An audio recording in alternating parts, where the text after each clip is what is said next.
For the other place in the final, that battle of course between Galway and Kilkenny. Kilkenny were champions in 2000 and are well on course for a 27th title this season. Throughout this year's Leinster campaign, Brian Cody's side have been in devastating form, showing little mercy to both Offaly and Wexford. In a repeat of last year's encounter, it's Galway who stand in their way, a team burdened with expectation.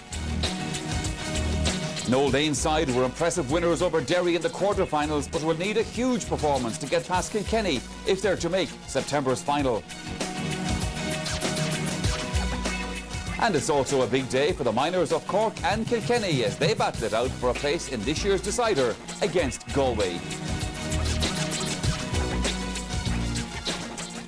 Yes, that's our big game for this afternoon. The throw-in is at 3:30, but of course we have that minor semi-final between Cork and Kilkenny, and that match is due to start at 2 o'clock. Kilkenny already out on the field. Now with me here in studio today are Tomás Mackay and Pete Finnerty. Gentlemen, you're both very welcome, and mercifully, Pete, it's a nicer day today than it was yesterday for this, but will the sun be shining on Galway?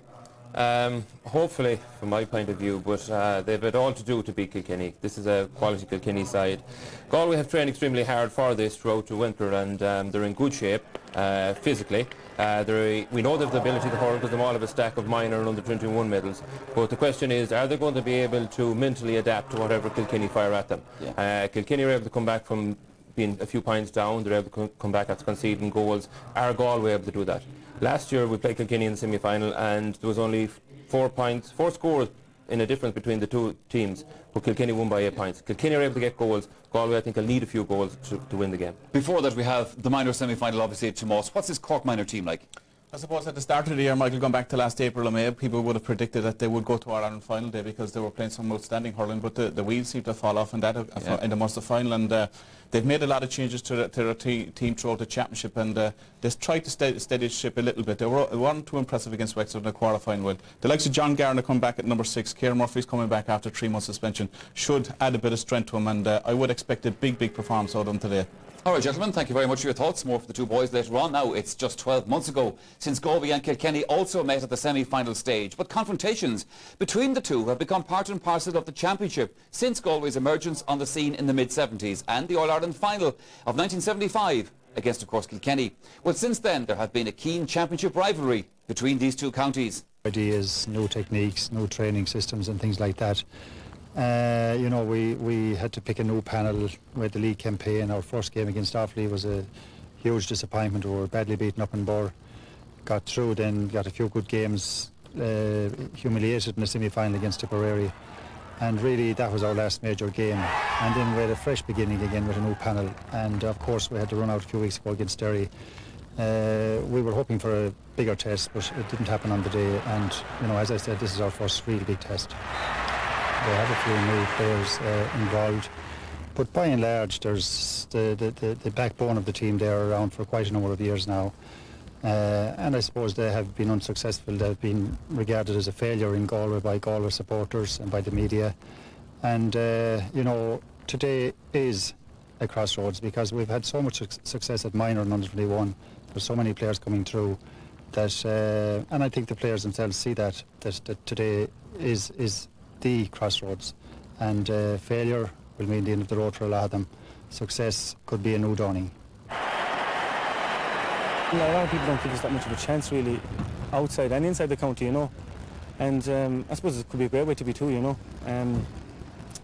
So I mean, there's only one way to really quieten the critics is put in a serious performance today and hopefully come up with the right result. An inviting ball inside there, well taken. That's Liam Hodgins, does his job really well. No team goes training for 9 or 10 months in the year unless they have to believe they can do something. You know, it's got to be as a team and as individually that you have the belief to overcome Kilkenny. Kilkenny probably didn't know if they had the belief to win an All-Ireland up until last year after losing 2 All-Irelands. So you have to start somewhere in life. Like.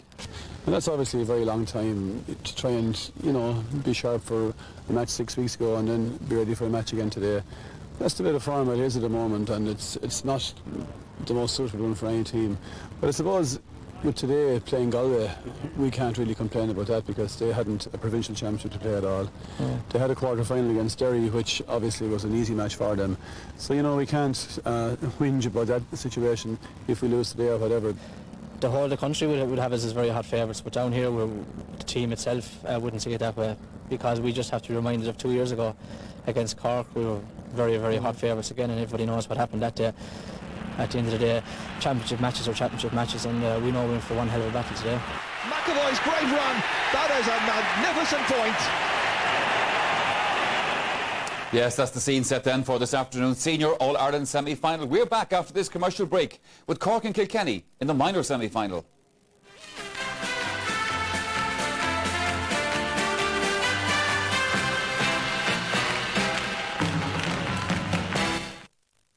I love fishing, because you never know what to expect. But there are some things you need to be more certain about, like buying a car. Here at Car Finance Direct you can get both, the car and the finance all under one roof. And as long as you have a phone, even a mobile, and a regular income, your credit history won't be a problem. Car Finance Direct have hundreds of used cars to choose from, and the guarantee to take your old car in part exchange. Can't be bad. So land yourself a beauty with the people you can trust. Car Finance Direct. Call 1-850-448899 now. I like to keep my body running like clockwork, so I have Bioactivia from Danone every day. It's a delicious yogurt with a unique culture that works with my digestion, helping my body from within. And when you're healthy on the inside, it shows on the outside. Bioactivia. Danone.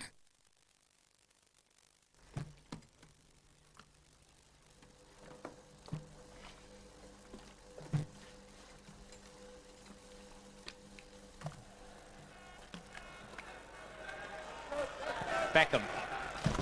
Johnson. Scholes in the middle. Beckham takes over. And here surely is another chance for Giggs. Yes! Great goal. And even Alex Ferguson is moved to applaud that one.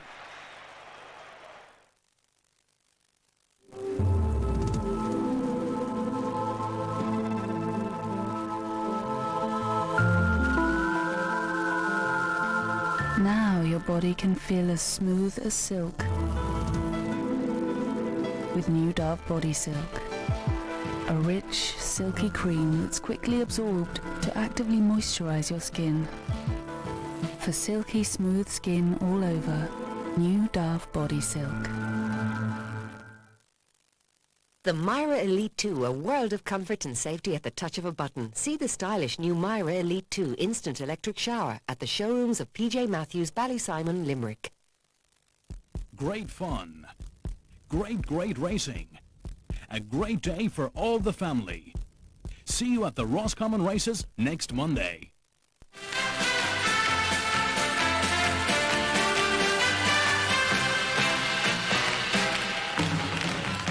And in the papers this weekend, need a few Smitten Westons this afternoon perhaps. However, that's the view of the senior.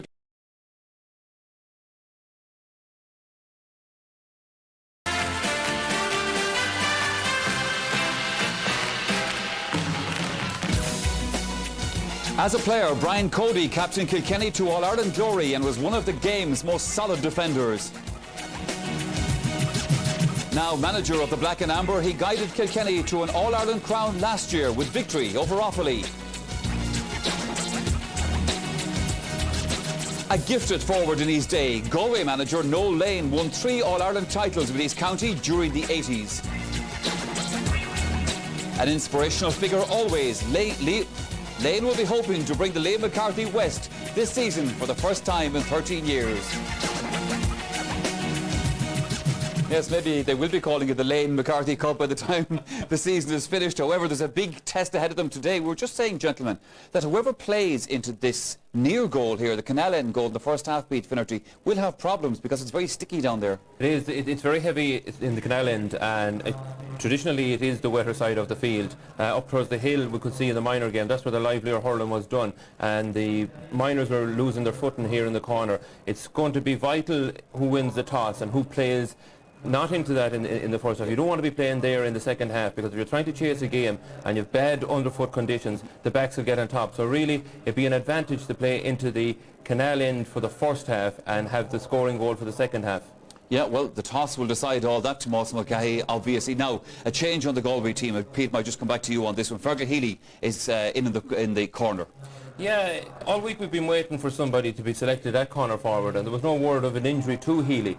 So I thought it was unusual not to name him earlier on. Now, Fergal played here last year, and there was high expectations after he played in the league. He was absolutely brilliant.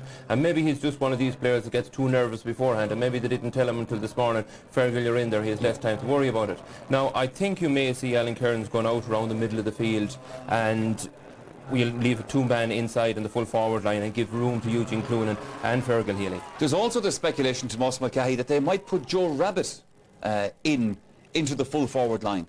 Yes, I mean, certainly if Galway were to win this today, I mean, they need to make an impact on the Kilkenny backline. Kilkenny backline have been superb all year as well. The likes of Eamon Kennedy, certainly Philip Larkin, Peter Barry are tremendous hurlers, and it's interesting. I would hope to see Galway start with a 15-man players in their right positions, right? Adopting this kind of third-man midfield.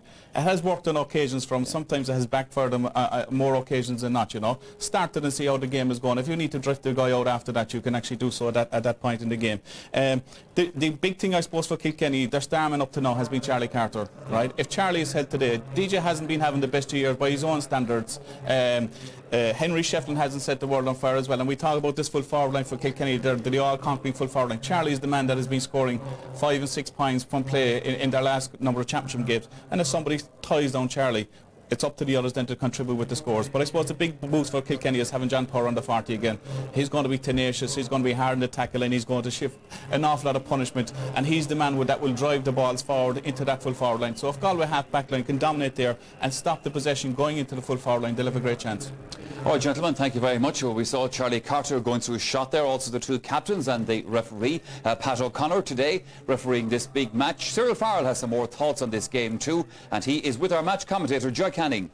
Indeed he is. I'm sure that he has many thoughts on this. And first of all, the condition of the pitch just at the top end. You've walked down there and it is in very poor condition after yesterday. Yeah, Jerry, it's very soft. It's a lot softer than people think. Looking out here on television looks lovely, looking down at it, but like from the about 45 yards in, it's very soft, especially as you go out the far tunnel. So I agree with Pete there, like whoever's playing into that end, like they'll have to work very hard to keep the ball in there, because it doesn't suit forwards, probably doesn't suit backs either, but definitely the end facing into the hill 16, and that's where the open hurling should be done.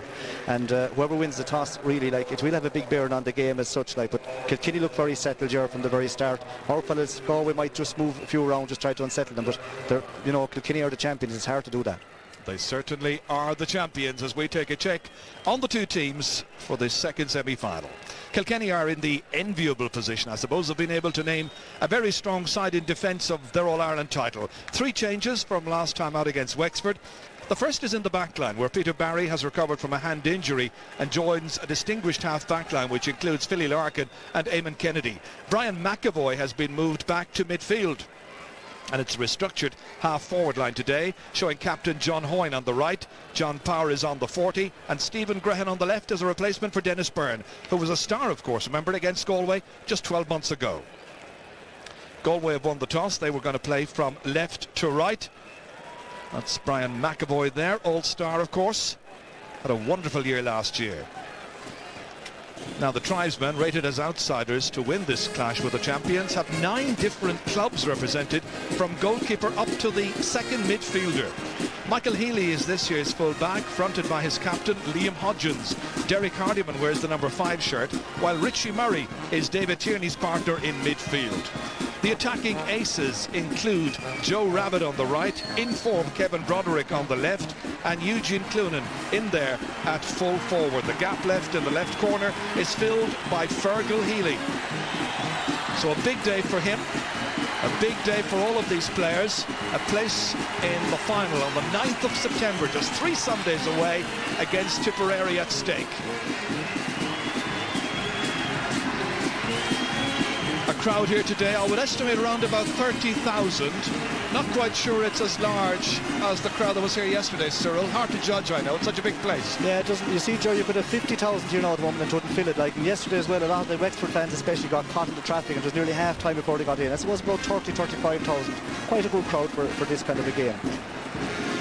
Lots of key battles this afternoon, but the Galway full back line in particular, they'll know they're up against the best around right now in that full forward line of Carter, DJ and Henry Shefflin. Yeah, if a lot of ball comes in there, Galway will be under pressure, but Galway will try to cut off the supply for midfield, and that's why you'll probably find that they'll probably play 3 midfielders out there trying to cut it out, and it'll give room inside to the likes of Foon and Fergal Healy. Now, Fergal Healy is a very good touch hurler, and all probability they left him off because he's a nervous kind of guy, and maybe it'll suit him not to know that he was on the team and just jump him in now. There's big expectations of him as such, but like Kilkenny are strong everywhere, and they have a half forward line pick up Hine, Power and Graham. May not have as much scoring power as such, to get an odd point here and there, but their main thing will be that they get the ball into the 3 boys inside, Charlie, DJ and Henry, and they're the 3 really that result most of the damage. There's a couple of inexperienced lads too on this Galway team. I'm thinking about Derek Hardiman from Mulla, which is Pete Finnerty's club, of course, and Richie Murray, who was the captain of the minors last year from St Thomas's. Yeah, Derek comes from Mulla, playing in Pete's old jersey number 5. He has a great pedigree, great for his stuff, and like loves to tear into the game. Whereas Richie Murray probably will be rated probably the best minor in Galway since the likes of Joe Cooney came along. Richie is very good, like if he can get onto his game and then maybe scoring and popping a pint or two from out there, kind of a natural flowing hurler. Be interested to see how he gets on to do with Comfort and McAvoy. Like this Brian McAvoy seems to be back to his best. Andy Comfort is probably coming back to his best from a knee injury last year. It's going to have a big bearing on there if Galway can get a top out there. Of course, it's become the thing in recent years to throw in young lads almost straight out of minor, like Richie Murray we're mentioning. Well, Eugene Clunan as well, he's a real star up there at full forward. And I remember when you were in charge of the under-21 team, you actually played him in goal at one stage in an All-Ireland final. That's true, Jerry. We had no goalie, a recognised goalie as such. Clunan is a very good touch hurler, has great wrist. He had played underage for Athenry along the line when he'd be, say, playing under 16. He might be only 14 years of age. Put him in there. Of course, he didn't love it as such, but he actually won an All-Ireland in there. Very few people, kind of realise that or even think about it now. He's a natural, but he's up against it today because inside there you'll have Noel Hickey and Calvin and Delaney, and they're playing very well as well. They'll attack the ball as such. But Eugene has a good record in Croke Park. Usually scores a lot for both club and county. Well, they were telling me yesterday here that Kilkenny are going to be supported by about 20,000 fans here.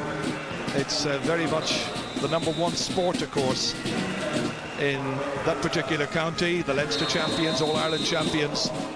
And now there's going to be a moment's silence in memory of 2 people. Bill Cahill, who was full forward on the Kilkenny team in the 1947 All-Ireland final against Cork, who passed away recently, and also Joe Walsh, who was secretary of the hurling board in Kilkenny for 21 years.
The national anthem was taking place there. The 2 Galway midfielders were arm in arm. It's Pat O'Connor from Limerick, who handled, of course, last Sunday's drawn semi-final between Tipperary and Wexford, who's in charge here.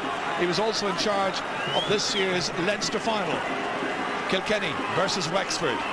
So the action about to commence in the second of the Guinness hurling semi-finals. 3 weeks from final day itself to see who'll take home the Liam McCarthy Cup, and it's already getting physical in midfield. McAvoy there and Richie Murray even before the ball is thrown in. And David Tierney responding accordingly. John Powers will hold it broken already. The referee wants to take action. He probably want to throw in the ball a little bit faster because the lads are just squaring up to another. Just let the tension go. John Powers going across to get a replacement stick even before the ball has been thrown into the match. There's a lot of tension about.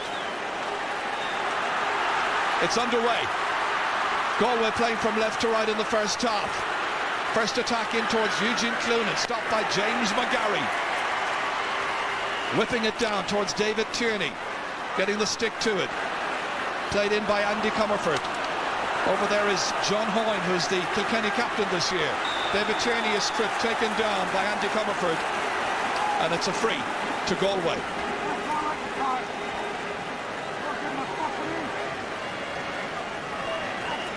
It's a very pleasant day here. Whatever light breeze there is about today is supporting Kilkenny for the opening 35 minutes.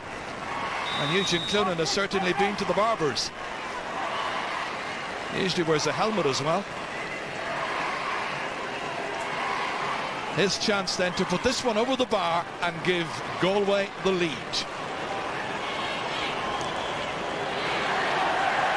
He's put it wide. And Joe Rabbit shaping up to one of the backs in there, maybe Peter Barry. And the referee has had to be very vigilant early on here. He's having a word, in fact, with Alan Kearns, but I saw Joe Rabbit also shaping up to somebody else. And Joe has switched positions. He's gone into top of the right. And coming out there is Alan Kearns to right half forward. In fact, he's almost a third midfield player. Peter Barry has followed him. McGarry's puck out. John Hoyne comes off the legs there of Cathal Moore. Driven forward there by Richie Murray, the former minor star. Under pressure here, the half-back line, led by Liam Hodgins, the captain, from Abbey Donairi. Almost trying to drop hit that one away, but stopped.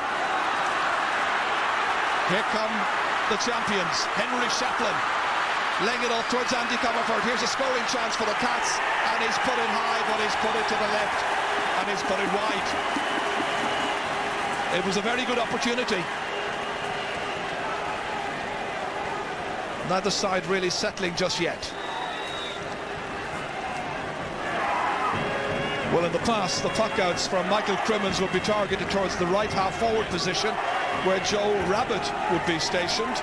But Rabbit's up in the corner right now. It'll hardly reach him. Up through the centre it comes, towards Mark Kearns. Batted down by Tierney. Here's Mark Kearns again. Lobbed inside here to Richie Murray. Murray looking for the opening score, and it drops just short. And James McGarry is able to make the save. Thought of it, the hand pass out, does it the second time. And it's whipped away out of danger there. JJ Delaney, cousin of PJ, former star. Back in by Michael Healy of Galway. Frantic opening start to the match. Difficult one to contain here. And that's Kevin Broderick going down under the weight of the challenge. And the foul is penalised by a free into Galway. Brian McAvoy from James Stephens had to go off in last year's All-Ireland final. In midfield today, he could be playing at the half-forward line. They could have opted to keep Canis Brennan in there as well. That was one of the options that the Kilkenny selectors faced. Eugene Cloonan for Mathenry. And it's just about, it's gone all the way in. It's a goal. My first thoughts were that it was dropping short, that it seemed like it might have been batted over the bar, but it's gone in beyond James McGarry. And a goal for Eugene Cloonan with just about 4 minutes gone. He was going for a point. Shades of last year, I guess. It's Eugene Cloonan's 7th ever goal in championship hurling in this his 10th match. What a start for Galway. Back from Kilkenny. Graham misses it. Misses it again. And it's gone wide. Cyril, he was going for a point. Yeah, he was, Joe, but the thing is, like, fortune favours the brave as such. It was a perfect... Here now you can see this. Kilkenny should have scored here, got 3 chances to hit and just put it wide. But Clooney's free dip short at the last second and McGarry was caught. It's a perfect start for Galway because they have been jittery and have been kind of bumping off fellas and half hitting fellas and getting fellas worked up. Once the game is settled down, you know, they have a lucky start and they can't complain. I think James McGarry will have nightmares about that one. That's back out by Eamon Kennedy. Pressurised. Mark Kearns is in there, so too Fergal Healy. We're in the green helmet. This is Mark Kearns. Big one up. Galway looking for another score. Joe Rabbitt's about. And down he goes. But there was a falling of bodies, as it were. An honest clash, I think. Let's see what the referee will do. Will he throw the ball in? Out about the 20-metre line. Yeah, he will, Ger, because such a net ball goes in. The Rabbits are so strong. It isn't going to come out that fast anyway. And at the moment, the game is with Galway. Kennedy contesting with Joe Rabbit, and there was a wild pull, and the referee says free out to Kilkenny. Peter Barry making his point there. Peter had a bad hand injury, missed the Leinster final.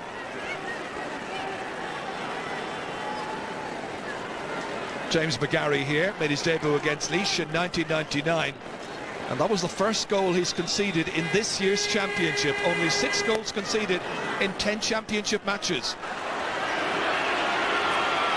Pressure here on Michael Healy. Charlie Carter's in there. They try to work it in. Stephen Grehan and John Hoyne around as well. And in the end, the referee decides that if the Galway backs were being fouled, there's Ollie Canning. Well, in recent years, Ollie Canning has certainly made that left-back position his own. Here he is, the number 4. But he did have a spell up on the half-forward line as well, and had a decent scoring record. Michael Crimmins, another one of the Athenry contingent. It's a great catch by Philly Larkin. Taken well here. Liam Hodgson's shot partly blocked down. Galway coming again. That's Richie Murray. Angling this one across towards Kevin Broderick. Really caused a lot of confusion in the Derry backline, but this time the foul, it's Fergal Healy who commits the foul, and it's going to be a free out for Kilkenny, and they're bringing their goalkeeper out to take it. John Power is calling for attention in the middle of the field, may have a head injury. Brian Cody pacing up and down.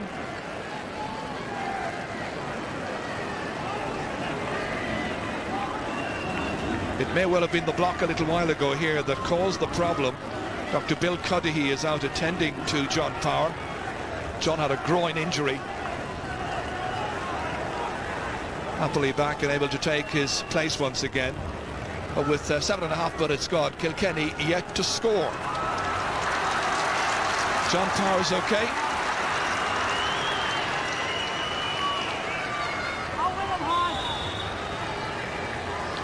It'll be James McGarry to whip this one downfield for Kilkenny. Oh, that's a huge one. It travels a massive distance, and it's touched on the line, but it doesn't go over. And the referee has blown his whistle, and it's going to be a free in. It was a huge free by James McGarry, and the defence was really in some disarray here. It just needed a nick, and Henry Shefflin was there to try and help it over, but couldn't quite make it. Kilkenny have the free, however. Yeah, what the defence did, Gerald, was to kill the ball as such. It's happening a good bit in hurling. I'd say the referees are kind of onto it now at the moment. To kill the ball, it's a free as such. Well, we've seen it a few times in this year's championship. And quite correctly, the referee awarding the free in, and he's having a word with players on the back line. That's Gregory Kennedy there.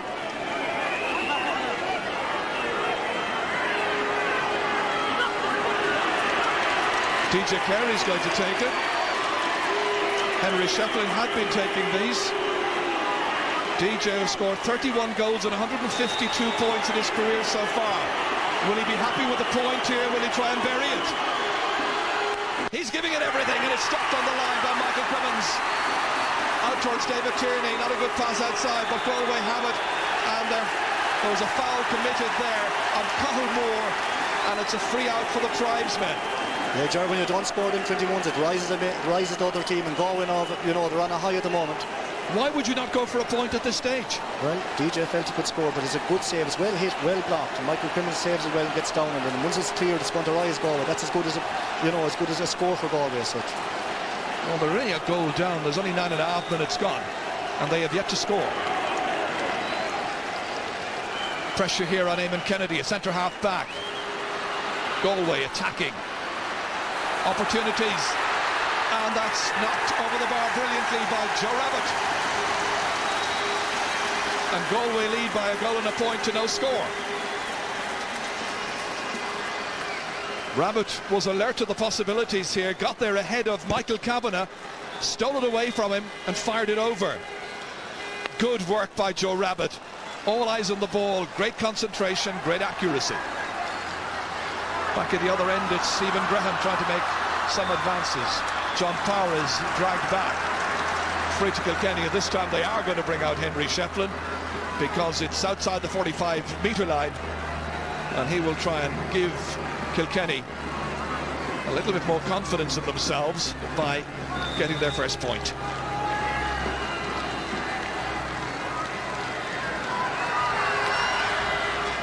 It's taken nearly 11 minutes. 1-1 to a point.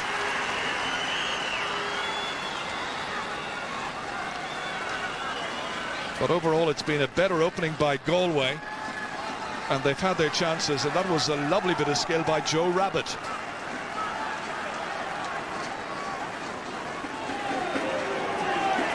Michael Crimmins in his 5th championship match. Into the half-forward line it bounces.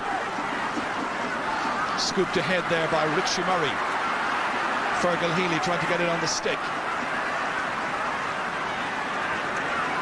And the pitch will be a contributory factor here because it's so soft, a lot of divots about, a lot of uneven bounces. Alan Kearns will be back here next Sunday with the Galway footballers in their semi-final against Derry, and that's a second wide.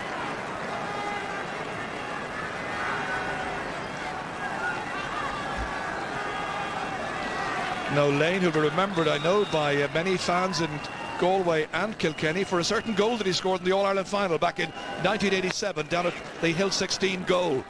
He was on his hands and knees at that stage, I seem to remember, on a wretched day. Richie Murray up towards Eugene Cloonan. Runs on beyond him. Rabbit trying to apply some pressure. Won back, however, by J.J. Delaney. They work it out as far as Eamon Kennedy. Kennedy from Dunnamaggin. Pressure on here. Liam Hodgins used to play in the corner. Now it's centre half back, captaining the team as well. Joe Rabbit contesting there but losing out. Belted away downfield there by Noel Hickey. Very accomplished full back for Kilkenny. And Graham sends the pass outside. It comes back here towards Henry Shefflin. Taking a while about it, and in the end he has put it wide. 3 wides now for Kilkenny. They're playing like a team who have not had a championship match for all of 6 weeks. Nice bit of passing around the place there. Graham was involved, John Hoyne with the last pass, and Henry Shefflin putting it wide.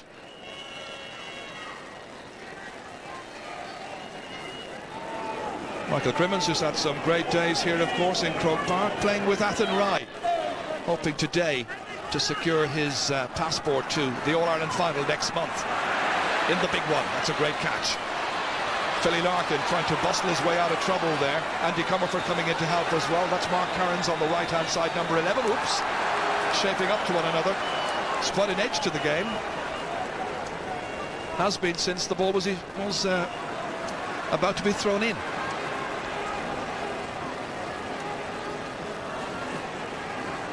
Everybody being told to get back 13 metres. They rarely are when these balls have been thrown in. So it's Tierney there against Andy Comerford. Belted down by Philly Larkin, on towards John Power. Yet to see him come really into the action. Oof. Shows that he's very, very vexed with that. And it's going to be a free to Galway. John Power, I think, the guilty party. Once again, they bring out Eugene Cloonan here. He's 65 metres out from the Kilkenny goal. Off the field, a very quiet, mild-mannered man. On the field, he really gives it everything. That's Cloonan's shot, and that has gone over the bar. Yeah, it's well within his radius, Ger. Like, he'll score all them in Croke and County. And Galway will be very happy at the moment because they've upset Kilkenny, and they're kind of making their pattern on the game. There's been a view, I know people in Galway haven't been saying it out loud, that if any team is going to upset Kilkenny, it's going to be the tribesmen. Long way to go. Good catch. Stephen Graham here. He's got support. Will he go for the point himself? He's going all the way. And he is fouled, and it's going to be a free-in on the 20-metre line. Galway are very annoyed, but the referee says there was a chop-down foul there on Stephen Graham. Seemed to be heading into a cul-de-sac there. And this time Henry Shefflin's going to take it, but this was the run here, right through the heart of the defence. There was the stick going in. The referee says the foul was by Cathal Moore, and he has his name ticked. Henry Shefflin looking for his second point. That's a good return from Henry Shefflin. Two expert free takers in the action here today in Eugene Cloonan and Henry Shefflin. A goal between them. And in case you've come in late, that goal was scored from a free by Eugene Cloonan after 4 minutes of play.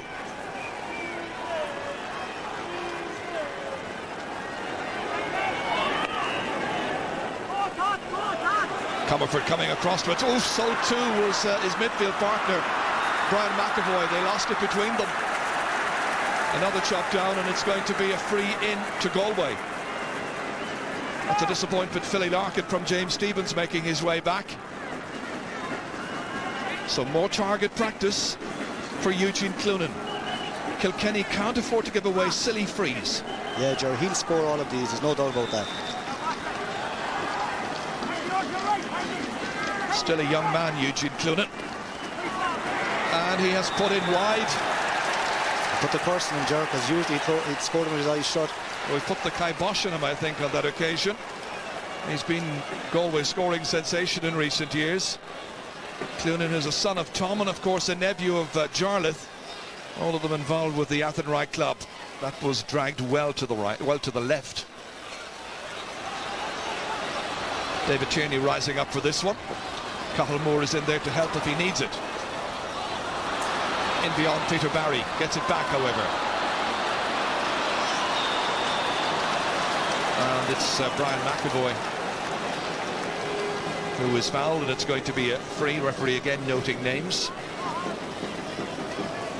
Henry Shefflin waiting inside, being marked by Gregory Kennedy. Gregory from Loughrea.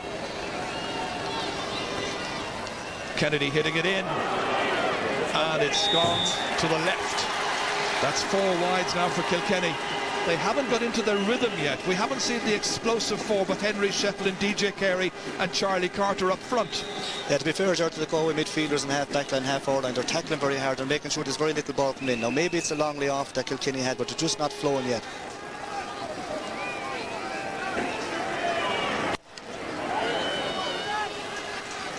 Up towards Mark Kearns this time. Eamon Kennedy is his marker. Michael Kennedy coming in, or Michael Kavanagh coming in. And the decision is going to go, it's going to go Galway's way. I think the referee has overruled the linesman. Seemed like it was Michael Kavanagh who got the last touch on it. And a line ball for Galway, which will be taken by David Tierney. The white helmet tends to mask the fact that he's got long, flowing, dark hair. Also has had a spell in the football team. Noel Hickey trying to get it away. Galway are menacing, and that's Alan Kearns, and he has put it to the left. 4 wides now for Galway. Yeah, Jared, there are very good chances that Galway putting wide, and there are 3 points up, but they could rule all these misses because they could have at least 5 or 6 up at the moment. Tony Considine there in the back of that group, just in picture for a moment. Former Clare selector, along with Mike McNamara, of course, who's now helping Noel Lane and John Connolly with Galway. Oof. Frontal charge there, and it's going to be A free for Galway, and Andy Comerford is being called across by the referee. Shake of the head by Andy. And I think he's going to call him back, but it could well be a yellow card here. That was the foul committed by Andy Comerford. And I think it's fairly certain that the referee is going to give him, yes, a yellow card. It's the first of the match. Well, we had far too many yellow cards and red cards yesterday. Let's hope this doesn't creep in here. Ball has been brought right back. Eugene Cloonan's back there. He was hoping to take it from a reasonable distance. Now, is he being absolutely optimistic because he is just on the 45-metre line or thereabouts? That's from his own goal. He feels he can do it there. When he does, let him have it. It's dropping in, and he's not in there to help out. Fergal Healy is. Michael Kavanagh picks it up for Kilkenny, and Michael Kavanagh gets the clearance away downfield. Cloonan's back down there still, in there in the thick of the action. Beaten for it by John Power. Laying it off in here towards Charlie Carter. A lot of work to do still. Charlie trying to lob it in towards DJ Carey. It's run well by Michael Healy. They get it out towards Cathal Moore. And again, a stalemate situation. Ground isn't going to help all of this afternoon, and it's going to be a throw ball. And Eugene Cloonan has now made his way back up towards Noel Hickey. The referee didn't like the nature of the pull there, and he's awarding a free. It's a free to Kilkenny for a dangerous pull, and Henry Shefflin's coming out to take it. Also, the referee is scribbling a number into his notebook. It's that of Cathal Moore. Just one yellow card so far. Henry Shefflin hitting this one, giving it plenty of elevation and putting it over the bar for his third point. But he is Kilkenny's only scorer, and all of their scores have come from frees. And here we are with about 21 minutes gone in the game. At the moment, when that free was taken, Shefflin started to walk back in, and Gregory Kindy gave him a slight rattle. Now, whether the umpire saw it or not, I don't know, but the ref is going to have to come in and have a chat with both of them. If he talks to the umpire, Greg could be in trouble. Well, it's worth bearing in mind yesterday that when the two sendings off, which were so controversial, happened, the referee in question, Pat Horan, did not see the incident. It was the linesman who brought it to his attention, and that's when he acted.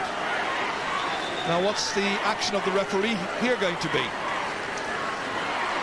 It's Gregory Kennedy on the left, Henry Shefflin on the right. It's worth nothing more than a yellow card, I think.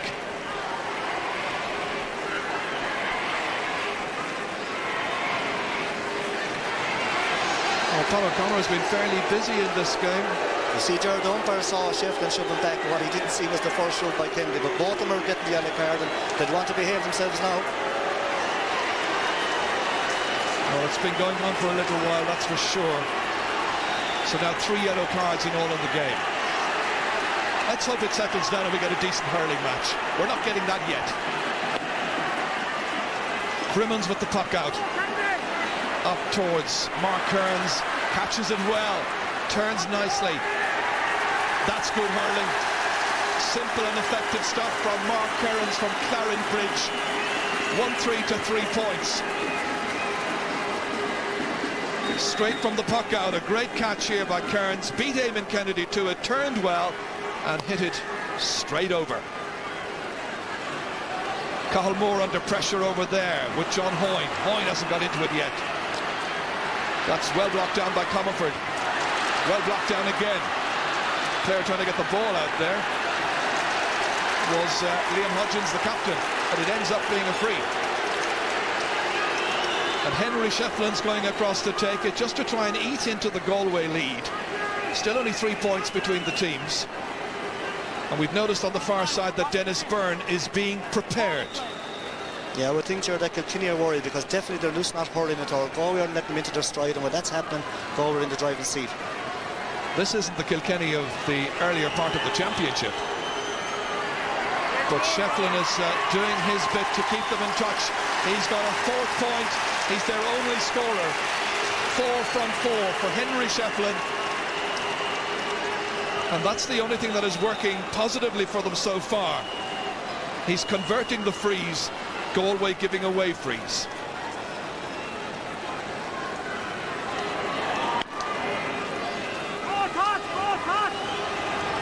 This is again towards Mark Kearns.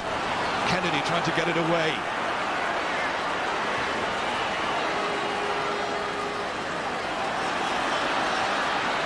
Forward once again here.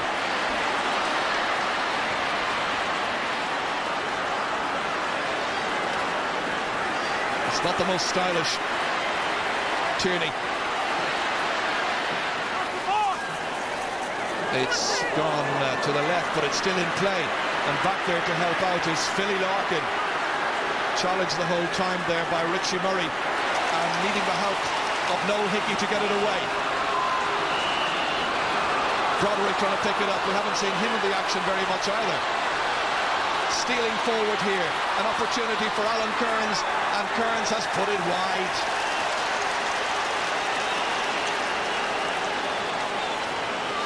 Okay, the state of the pitch today is bound to be mentioned as a factor for the poor fare. But that's 3 wide so far.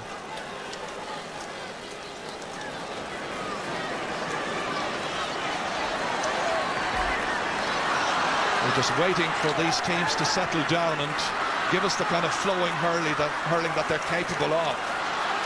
Here comes Brian McAvoy. Lobbing it in invitingly. DJ's in there, Henry Shefflin's there as well. And the defence realising the danger, and it's Ollie Canning here coming away with it. Tidy work by the cornerback. Outside to Alan Kearns. A huge one forward up towards Eugene Cloonan. Joe Rabbit breaking it down. Nobody able to take command of the situation just yet. Rolled up onto the stick here. Rabbit. And it's blocked down well by Kennedy. Kavanagh going across, having to try and dispossess Fergal Healy here. Promising situation for Galway. Cloonan, the angle shot, difficult angle. He's put it over the bar. That's a goal and 2 points now for Eugene Cloonan, and Galway with a 1-goal advantage. Here we had Fergal Healy out there giving it away to Eugene Cloonan, and Cloonan from the tightest possible of angles. That was a great score.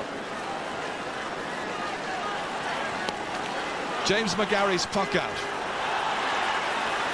Cathal Moore letting it drop down. Comes to John Power, taking it past Hodgins.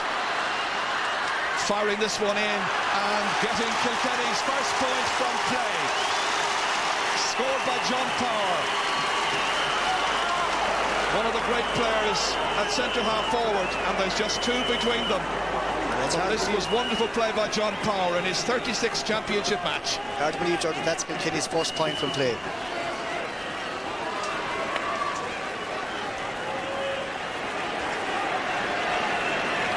That's one again here by Kearns. Mark Kearns driving it, but he's put it wide. A lot of chances for Galway in this first half. Yeah, Jordan, Kilkenny be slightly worried that Mark Kearns at the moment is getting all the high balls on Eamon Kennedy, and he's okay, he's getting an odd one over the bar and putting another one wide, but at least they're not going back into up the field for Kilkenny. Well, the question will be asked, I suppose, by the fans at half-time. Are Kilkenny simply not playing well, or are Galway refusing to allow them get any very much of the play? Bit of both, Jordan, I'd say. Henry Shefflin, denied space, denied possession here by Liam Hodgins. Hooked well by DJ Carey, having to go back and graft. This is the other side of DJ's. Oh, he's got a facial injury there. Gregory Kennedy, depends what the referee decides, because he's already been booked, remember. He's calling him aside. DJ's back on his feet. This surely is a red, and Galway are about to be down to 14 players. It looks like becoming the 4th player to be sent off. A second yellow, it's a red. Gregory Kennedy is gone. 28.5 minutes into the first half.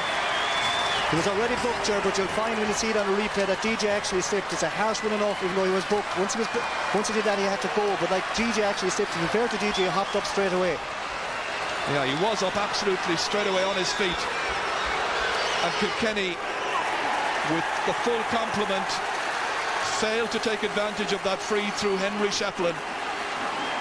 This was it again. DJ, remember, had gone back. He'd worked hard. He was caught by the outstretched left hand of Gregory Kennedy. Down he went. Now, did this deserve a second yellow card? And did Gregory Kennedy deserve to be sent off? Yeah, but the trouble is, Ger, it was the first yellow card was the problem. He shouldn't have got pat the first time. That time it's okay. Referee is again being called down into the action. Derek Hardyman is marking Henry Shefflin. He's gone in as a makeshift right corner back.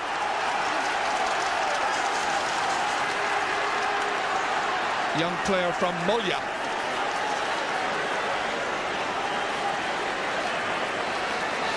Both Shefflin and Gregory Kindy were yellow card, and if Shefflin is anything wrong again, he's going to go as well. But it's the first time they were just shuffling the first time, got caught for that, and therefore, you know, you're walking on a very steady line, you know, on a line that can get you sent off.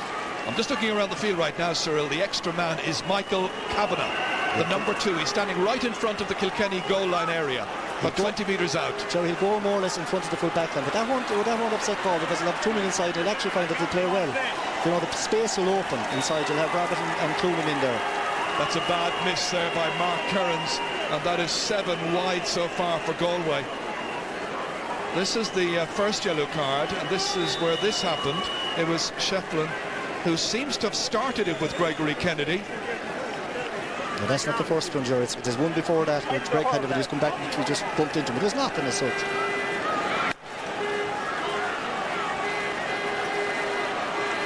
So another talking point at half-time. Richie Murray dropping it back in, the extra man Kavanagh. Here he is, ready to mop up everything now back there in that Kilkenny area. Out by Ollie Canning, playing well. Towards Kevin Broderick, has been given very little of the ball from Philly Larkin. That time there's a foul, however, and Galway win themselves a free. It's turning into a contest of free takers, Shefflin versus Cloonan. Yeah, but even with the 15 men, Gerard, Kilkenny still are not playing well. They're not happy with their hurling at all. They're kind of at one another, just not flowing. Well, we've mentioned the pitch many, many times here, but really these fellas play in all kinds of weather. Here comes Eugene Cloonan. That's going towards the right, kept inside there. Rabbit has it, looking for space. Down he goes, penalty. And I think the Kilkenny backs, and Eamon Kennedy in particular, feel that Joe Rabbit was trying to engineer a penalty and went down. The referee says no, he was pushed. Kennedy can't believe it. Well, now surely Eugene Cloonan will go for a goal here. This is where Rabbit was coming in, trying to make the most of it. They were all after him. Down he went.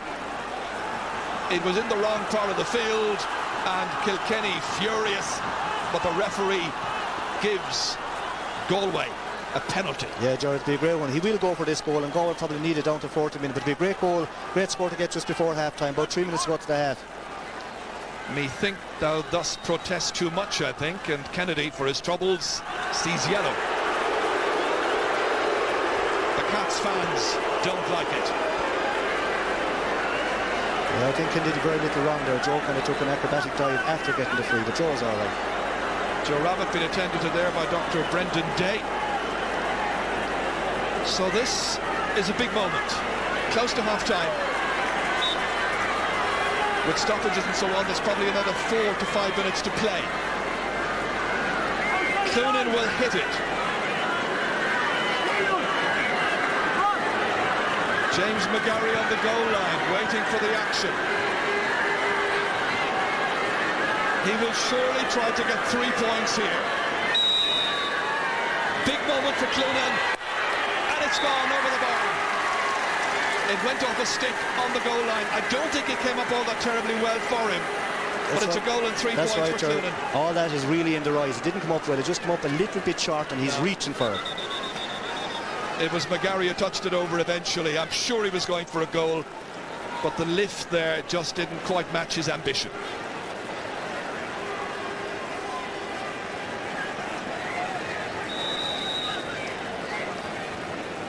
Galway warming up a player on the far side as well. 1 minute of additional time to be played. That's the reason why the referee went across there to speak to the 4th official. Charlie Carter hasn't scored. DJ hasn't scored. Charlie Carter has now, delighting the Kilkenny fans. A typical Charlie run, making it 1-5 to 6 points. But you feel there's so much more left in Kilkenny. John Parr kicking it ahead, Charlie batting it forward to himself, ticking it up neatly, getting away from the marker and putting it over the bar. McAvoy pushes, free to Galway. Yeah, I'd say, Gerard, they're going to have a close look at McAvoy at half-time. He's not been playing well for Kilkenny. That's a very soft free, and it kind of gives Eugene Clune a chance to put Galway back up to 3 points again. It's like a long puck competition, this.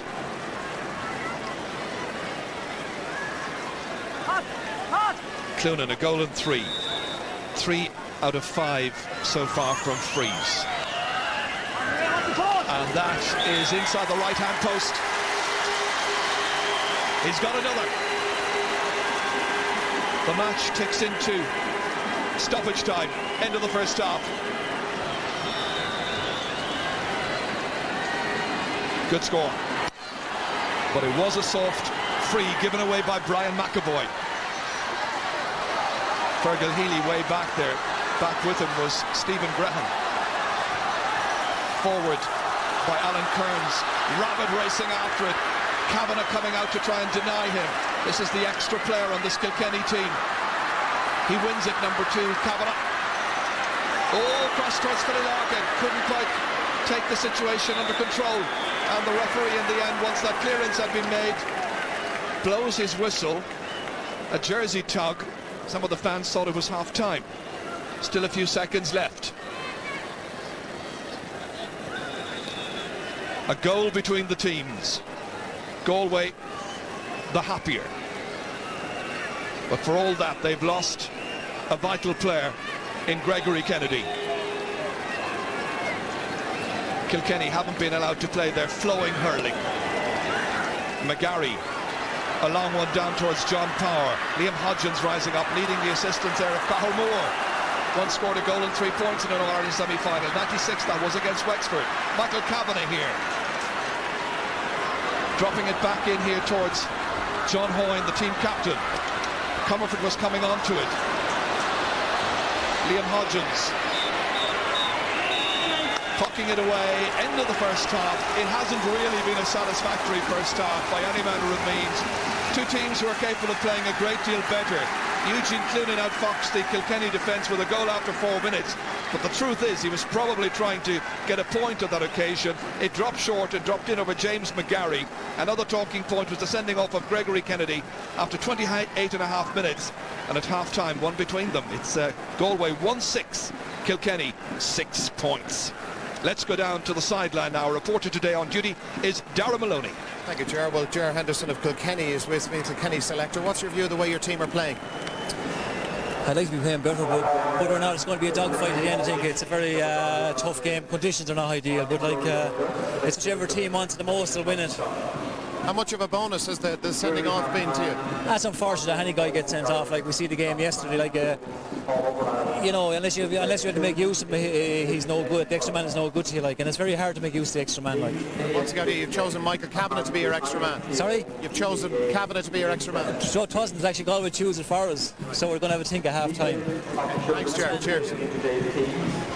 Yeah, it'll be interesting to see just what they do immediately after the break. But at this stage, at least, it's Galway 1-6, Kilkenny 6 points.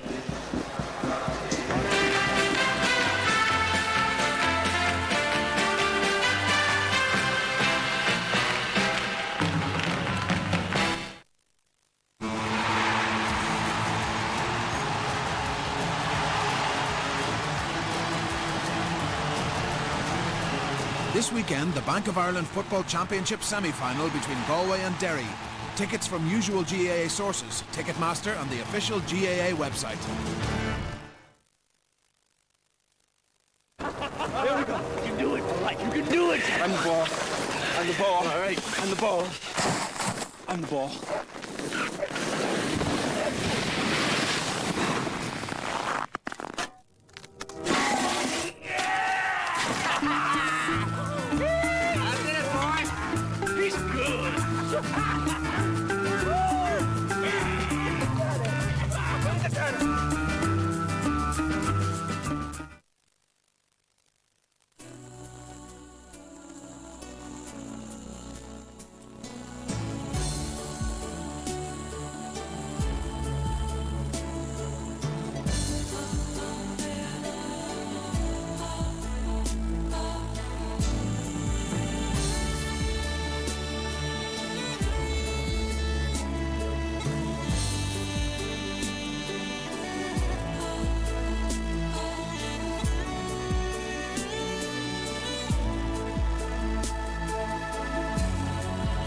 FBD. Peace of mind at the right price. I choose to believe the glass is half full and that life is to be enjoyed, not endured. So I choose essential, the passionate and the delightful.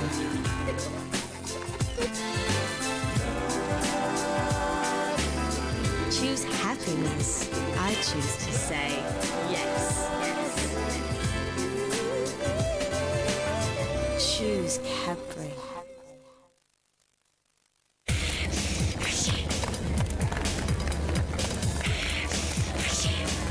All that work, all that training, and for what? Kissy lips, fancy trainer. You know you can do it. Yes! Yes! Yes! You've got Lucasade Sport inside your right, and that helps the top athletes, the big kahunas, to keep going 33% longer. Fact! So dig deep and say, yes, Daddy, today's my day! You!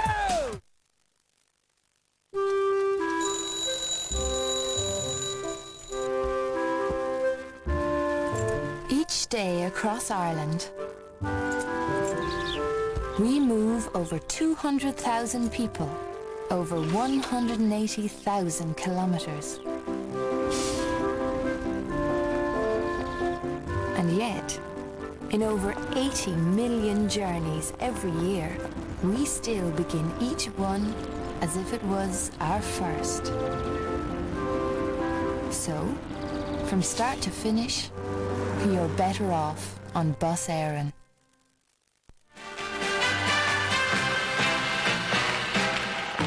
Noel Skean is quite ready to bring it up to the other end of the field.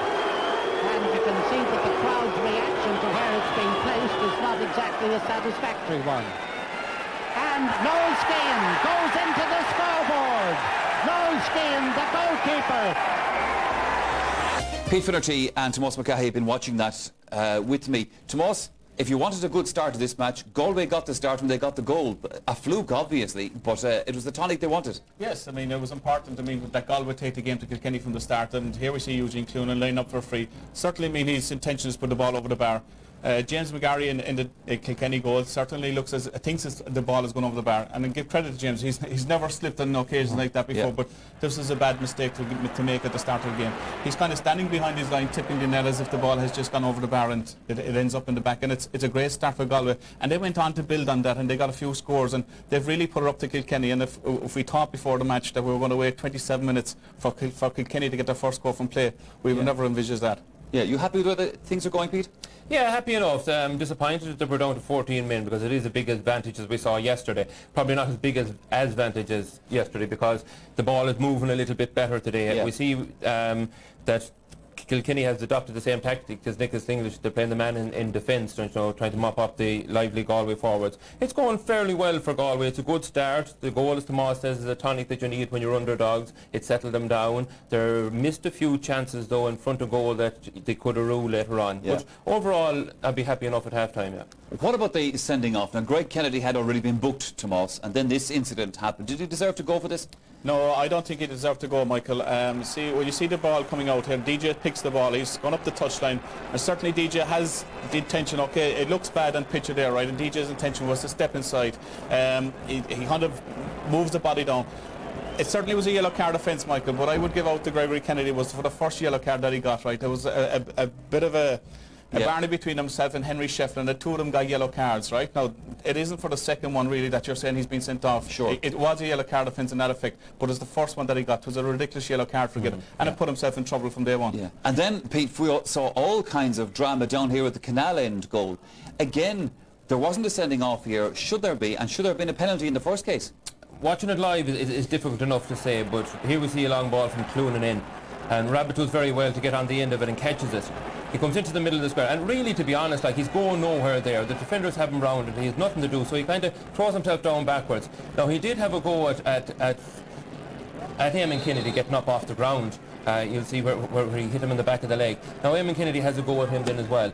From the penalty, Cloonan did the right thing. He really went high. He was maybe saying I'll go for a goal, if I get it lucky enough, if I don't, I'll take the point. The Kennedy incident, it was hard to see whether it was contact, whether there wasn't. Again, it would have been hard for Naomi Kennedy to get sent off, but it was no less an offence than Kennedy got sent off. It probably would have been harsh, Tomas, but the crowd, obviously, the Galway crowd anyway, were baying for him to be sent off. Yes, it looked, I mean, it looked from where we were sitting as well, Michael, that there was a punch thrown or something like that. He made a lunge at Rabbit, but I don't think that's the case. And certainly, I mean, Rabbit getting up off the ground, there's a bit of contact with him and Kennedy at that stage when he's coming off the ground, when the penalty is actually given. If we see it now, little nook here, yes, there's a little nook, right? It's just a kind of a push away more than anything else, and I don't think that was a sending off offence either.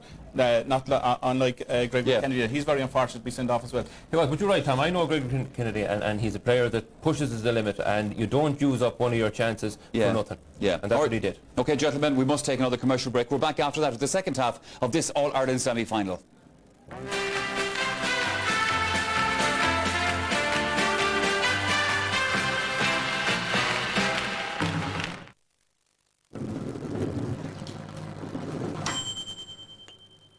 Take on me. What? That's Take on Me. Listen. It's more like Survivor. Right, it is. No. It is so Take on Me. That is Survivor. Listen. Feel the note. Got a tune in your head? Get the coolest ringtones on your mobile from Digifone online.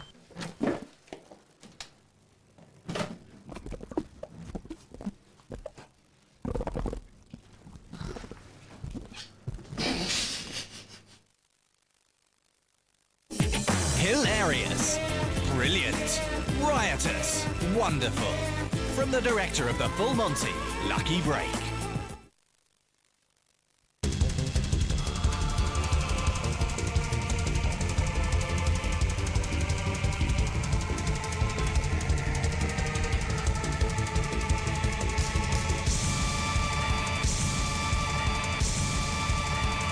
For Gaelic Games coverage, it's Far and Star.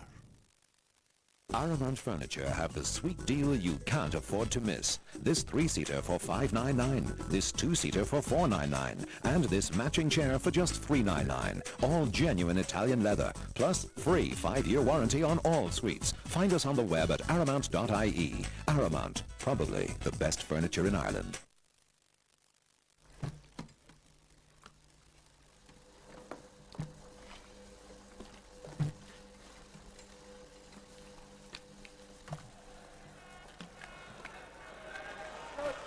Beckham. Johnson. Scholes in the middle. Beckham takes over. And here surely is another chance for Giggs. Yes! Great goal. And even Alex Ferguson is moved to applaud that one.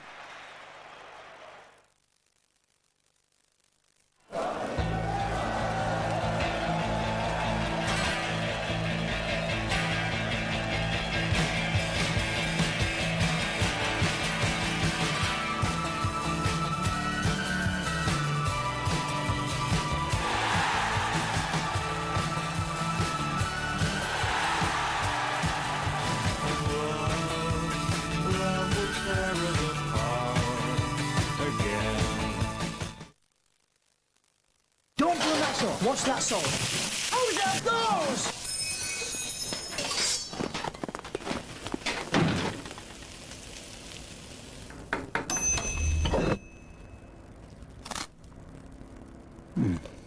Next time you bring Jacob's cream crackers into my kitchen, Sonny, get me some. As far as I'm concerned, they're the best crackers around. Some of my very best work, that Snap. Tuck in. Come on, you. Back to work. Let's move it now. Eat fast, eat well, eat Jacob's. 12 races, 10 countries, 4 continents, 1 world champion. The world comes to Leopardstown for the Ireland the Food Island Irish Champion Stakes on Saturday the 8th of September. The heart-stopping rematch of Galileo and Fantastic Light.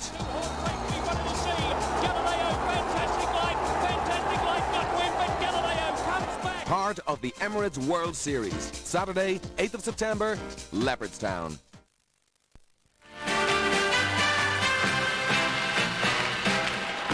Cunningham down towards the two-man attack. No Lane and Joe Cooney. Cooney looking for goal number 4. This is amazing. The great Joe Cooney in 1986. They're ready to start the second half. Let's go back again to Ger Canning and Cyril Farrell. Yes, second half just getting underway, and I've noticed that Philly Larkin has now been given the job of being the spare man, and he's operating round about the half-back line still. We'll see just how effective he can be in that particular role as David Tierney carries it down here towards Joe Rabbit. Fergal Healy has been taken off the Galway team, by the way, and Brian Higgins has been introduced. And I noticed Dennis Burns being prepared as well. I'm not quite sure is he in the game just yet, as Richie Murray knocks it in towards Eugene Clunan, carried out over the end line there by J.J. Delaney, and that's going to be a 65, the first of the match. Just one interesting little fact about the sending off of Greg Kennedy after 28.5 minutes. Our understanding is that if Galway get through to the final, he would be eligible to play that final in 3 weeks' time. I suppose, Cyril, one of the tactics here for Galway has to try and be to keep DJ scoreless. Yeah, because if DJ scores, Jerry, has the effect. His score seems to count more than other Kilkenny people. But Galway have a good tactic doing that. Brian Higgins brought on for Fergal Healy. Brian is a regular wing back, and that'll steady the backs. And like there is space up front, you know, like with 5 forwards, there's more space than with 6. Clunan striking it with tremendous accuracy. He's now got a goal and 5 points. Half of well, not more than half of Galway's tally. 8 points in all, really, a goal and 5. Only other scorers have been Joe Rabbit and Mark Kearns. That's a great start to the second half for Galway. It spills around loose. Remember, Kilkenny now are attacking into that goal, which is probably worst affected by the rain, incessant rain we had here yesterday. Right on the line this time, stopped by Joe Rabbit. Taken down well and hit away out of danger by J.J. Delaney. Here comes the substitute, Brian Higgins. 14 men Galway, remember. Alan Kearns coming forward here in front of an attendance of 34,301. It's also noticeable now, Joe, as well, that Kilkenny have got Philly Larkin loose. He's playing just around in the half-back line as such. They have 2 men in the full-back line, and Philly is the loose player as such.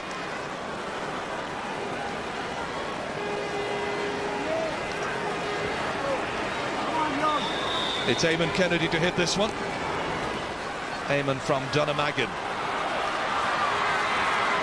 Broken down by Brian Higgins there. And that is Liam Hodgins. Taken here confidently by Eamon Kennedy. Up in towards the forwards. Again is Hodgins.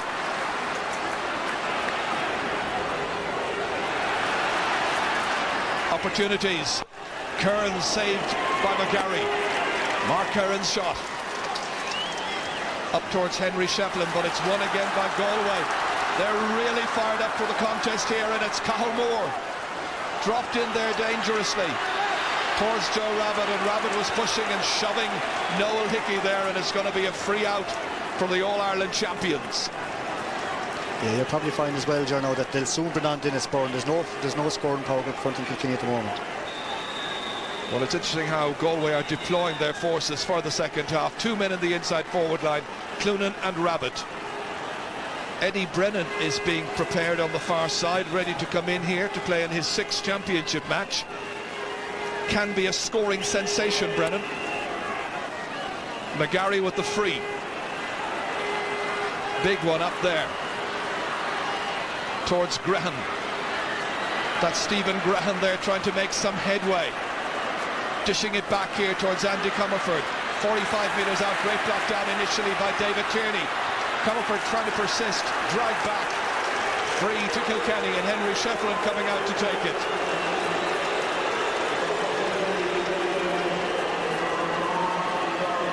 Brian McAvoy is the one who's about to make way.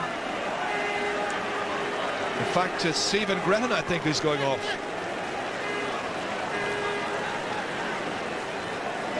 Well, there's the fresh man in. Eddie Brennan coming in. In fact, for McAvoy, but I saw Graham going across there as well. Meanwhile, it's Henry Shefflin, and he's put it up over straight between the posts, and it's a 5th point from a free for Henry Shefflin. 3 between them. Only 5 minutes gone in the second half. Grehan was going across the sideline, but that was because he was discarding his helmet, I think. The puck out is by Michael Crimmins.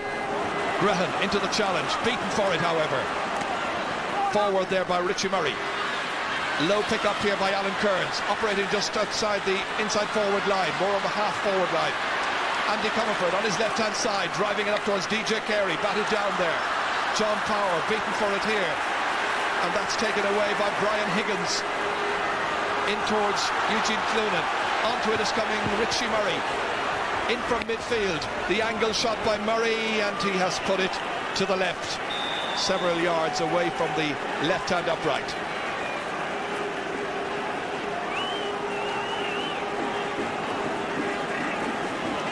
Well, between today and yesterday, over 70,000 people have been into Croke Park to see the 2 semi-finals. The replay yesterday, won of course by Tipperary, and this afternoon's second semi. Puck out this time, aimed towards Henry Shefflin. Higgins is marking him. That's away by Derek Hardiman. Broken down here. Here's the spare man, Philly Larkham, but there's a couple of Galway men after him, needing Noel Hickey to whip it back down into the Galway half. Brian Higgins getting it back there, starting well, the substitute. Mark Kearns picking this one up, has support, he's got a free, he was fouled. So a free to Galway, midway between the 45 and 65 metre line.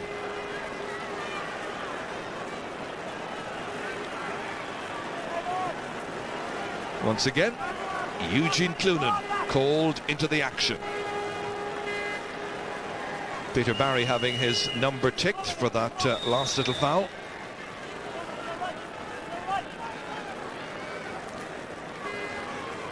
A very composed looking Eugene Cloonan. Again mishitting it and putting it wide. It's unusual for him, Jerry. You know, he usually doesn't miss these. They're bad mistakes, but at the same time Galway are holding on to that 3 points the whole time, and the crowd now is starting to get behind Kilkenny. There was a sudden burst of enthusiasm from the fans following that lapse by Cloonan, and the fans trying to will their team through to a meeting with their great rivals Tipperary. The referee will have to throw it in.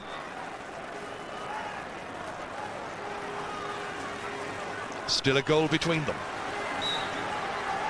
It's John Power who takes it away from that throw situation. Brian Higgins trying to get it out, ably assisted by Liam Hodgins. Down towards Joe Rabbit, good catch, nice layoff. Alan Kearns trying to get inside, Delaney tried to stop him, Kearns again. He's put it wide, but the referee had whistled before the shot went in, and it's a case of Galway getting an advantage even if there is no advantage rule in the rule book. They'll have a 20-metre free. Missed by Kearns, he was disappointed, but Cloonan will take the resultant free. Yeah, Jerry, you just wouldn't be too sure what he'd do. Like most people had wished from Galway's point of view, he'd blaze it over the bar, and he probably will, but he's quite capable of going low and sticking it as well. Galway will be happy to have started the second half. Like the 2-man full forward line is working well, and they're not being caught. The spare man for Kilkenny, you know, he's not having any effect as such. Eamon Kennedy is trotting back to pick up Alan Kearns on the 20-metre line. 5 on the line, Cloonan striking, comes back off the sticks, back to Cloonan, saved again by McGarry this time, Billy Larkin in next, they're all in after it, and it's another 65. As you said, he's capable of anything. Yeah, you know, it's in him to go for them, and like it's a great shot. Off the crossbar, comes back out, into the Kilkenny bag, another shot, great save by McGarry. He might have made a mistake the first time, made no mistake there. Now he'll go for the 65, and knowing this fella, he's going to go for it, Ger. He's got 5 out of 9 frees so far. There were sticks rising up for it, but was it the crossbar, was it the hurley, possibly the crossbar, back it came, and McGarry saved Cloonan, and he has put it over the bar this time. Wonderful marksmanship by Galway's number 14, 1-8 to 7 points, and he's got 1-6 out of that tally of 1-8. A little change around here by Galway. Cloonan has gone out to a kind of a right half-forward position. Philly Larkin is still operating in the half-back line. Loose player, hasn't really settled into the role just yet, however. John Power, the ball juggled around in there. Pursued by Broderick, back to the loose man. That's Philly Larkin, and that's a huge one, but it's a huge one that has gone away to the right, and he's into protest, and so too is the captain, John Hoyne. They claim that was on target. Referee concurring with his umpire. Let's see what happened here. Was it a point? Not much in it. Let's see. Hard to tell. Hard to tell. Pressure there on Peter Barry, and Galway have won a free. It's not going well for Kilkenny. The champions are in difficulty. They're only 4 points behind, but they're not hurling well. Yeah, and if they keep kind of complaining to the ref, like, you know, there are just slight doubts about some of the frees, but they're just not hurling well. They're complaining, they're not getting on with their game, and Cloonan will punish them most times anyway. And Galway are 4 up, could go 5 up, and they're in for a classic finish here. The man of the moment, Eugene Cloonan, sends it over the bar. 5 points between the teams. Eugene Cloonan, the hero for Galway. Great consistency, taking the responsibility on his young shoulders. He's gone back into a full forward position. Now the pressure is on Kilkenny to get motoring, to wake up before it's too late. Mark Kearns, John Power, stopped by David Tierney. Beyond Eamon Kennedy. Looked a bit bemused as that gun came to him. Here comes Cloonan. Rabbit was there to assist. Cloonan striking, and the umpires look at it and decide that is definitely wide of the target. That's 10 wides now for Galway. It illustrates a lot of the possession that they've been having in this match. This was a great run by Eugene Cloonan. He was given the space there, and there are several of the Kilkenny backs not playing well. Yeah, they're kind of standing over for someone else to do it. Sure, it's hard to believe with their extra man, Kilkenny have only scored 1 point in the second half. This is taken again. Hardyman trying to get it away. Stepping into it is Eamon Kennedy, up towards John Power. One man who can electrify the Kilkenny crowd. They're not seeing the ball get into the inside forward line. Charlie with 1 point, DJ scoreless, Shefflin's points all coming from frees. Here is Michael Kavanagh. Lobbing it in, the back standing firm. Charlie Carter, starved of possession. Ollie Canning is after him. It's Charlie, beaten for it by Ollie Canning. Out towards John Power. Power with the angle shot, lobbing it high and putting it over the bar. John Power has got a second. It's getting closer and closer. A goal and a point now between the teams. 2 shots. Charlie Carter was dispossessed by Ollie Canning, but on hand was John Power. And even when Galway thought they had done well, this man was around to punish them. What Kilkenny have to do now, Ger, is to make sure that Galway don't get the next score game. What's happening anytime that Kilkenny do go down and score, Galway hitting back straight away. It must have been difficult for Kilkenny players, because they've been hearing from everybody and reading it in the papers that they were bound to win this match. Galway have other ideas. Here's Brian Higgins. Chasing after him was Stephen Graham, and Higgins has put it over the bar. The substitute has come down the field and scored a beauty, and Galway fans are celebrating, but there's a long way to go. Only 14 minutes gone in the second half. Yeah, but sure, this guy is good. He plays for Athenry. Most people thought he'd be on the team, and this is his first year that he's really made it serious with the counting. A lovely wristy hurler.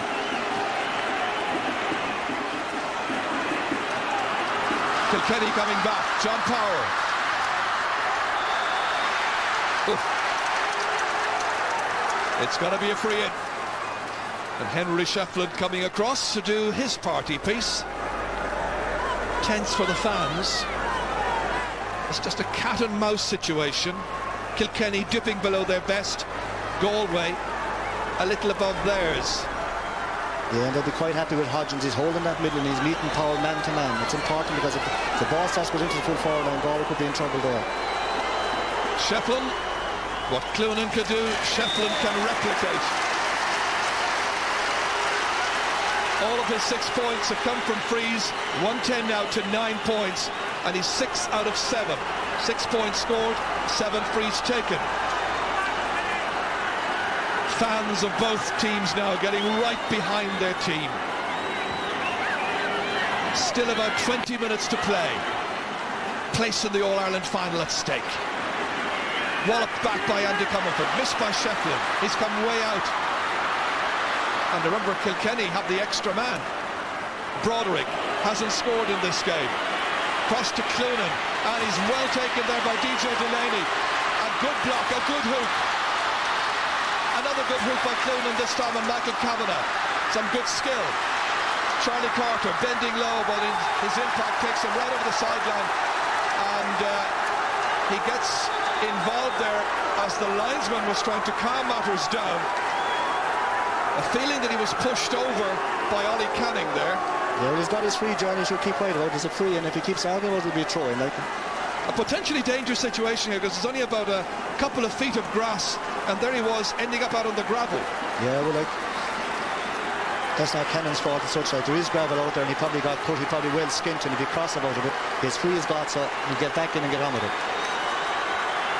Henry Shefflin to take it.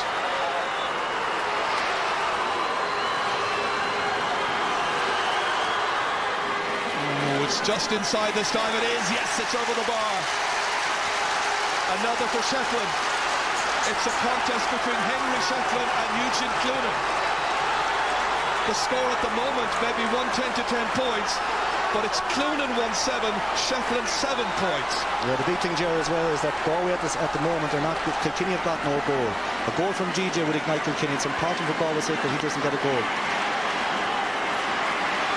Andy Comerford rising for this with David Tierney. Galway get it back. It's Mark Kearns this time. Lobbed in towards Rabbit, trying to hoof it on somehow. Cloonan trying to get inside. JJ Delaney, it's Cloonan. He's kicked it. He scored. It's a second goal for Eugene Cloonan. They'll be celebrating all over Galway. 18 minutes into the second half. Eugene Cloonan has scored 2 goals and 7 points out of 2 goals and 10. Be interested to see the replay on that, Ger. I wonder did he actually kick it at all. Just watch closely. He threw it up to kick it, but did he connect with it? It was running, it was running. He did, yeah. He just about did. He got enough purchase on it to put it in past McGarry. Beaten twice this afternoon. This is now putting it up to the champions. Played in there. Stopped by Crimmins. Charlie Carter was after him. It gets stuck in the mud. Very dangerous situation for Galway. But Kilkenny are going to have to produce something now. They've about 17 minutes in which to save their title. 2 goals behind. If they get out of this one, they're some champions. I'm not sure if John O'Mahony will be including Cloonan in next week's starting 15 when Galway take on Derry. Stick to the hurling. DJ has it at the other end. Kilkenny looking for something, but it's Ollie Canning who's having a stormer, getting it out to the loose man here, who is Philly Larkin. Troubled by Broderick, still getting it forward. And he is fouled, and it's a free in. Time to call up Shefflin. Here's the goal again. I don't think it'll make goal of the season, but it counts. They all do. It will in Galway, Joe. If they can get out of this one with a win, they'll be thrilled. Tension, huh? Shefflin will surely put this one over. Just inside the 45-metre line. Good strike.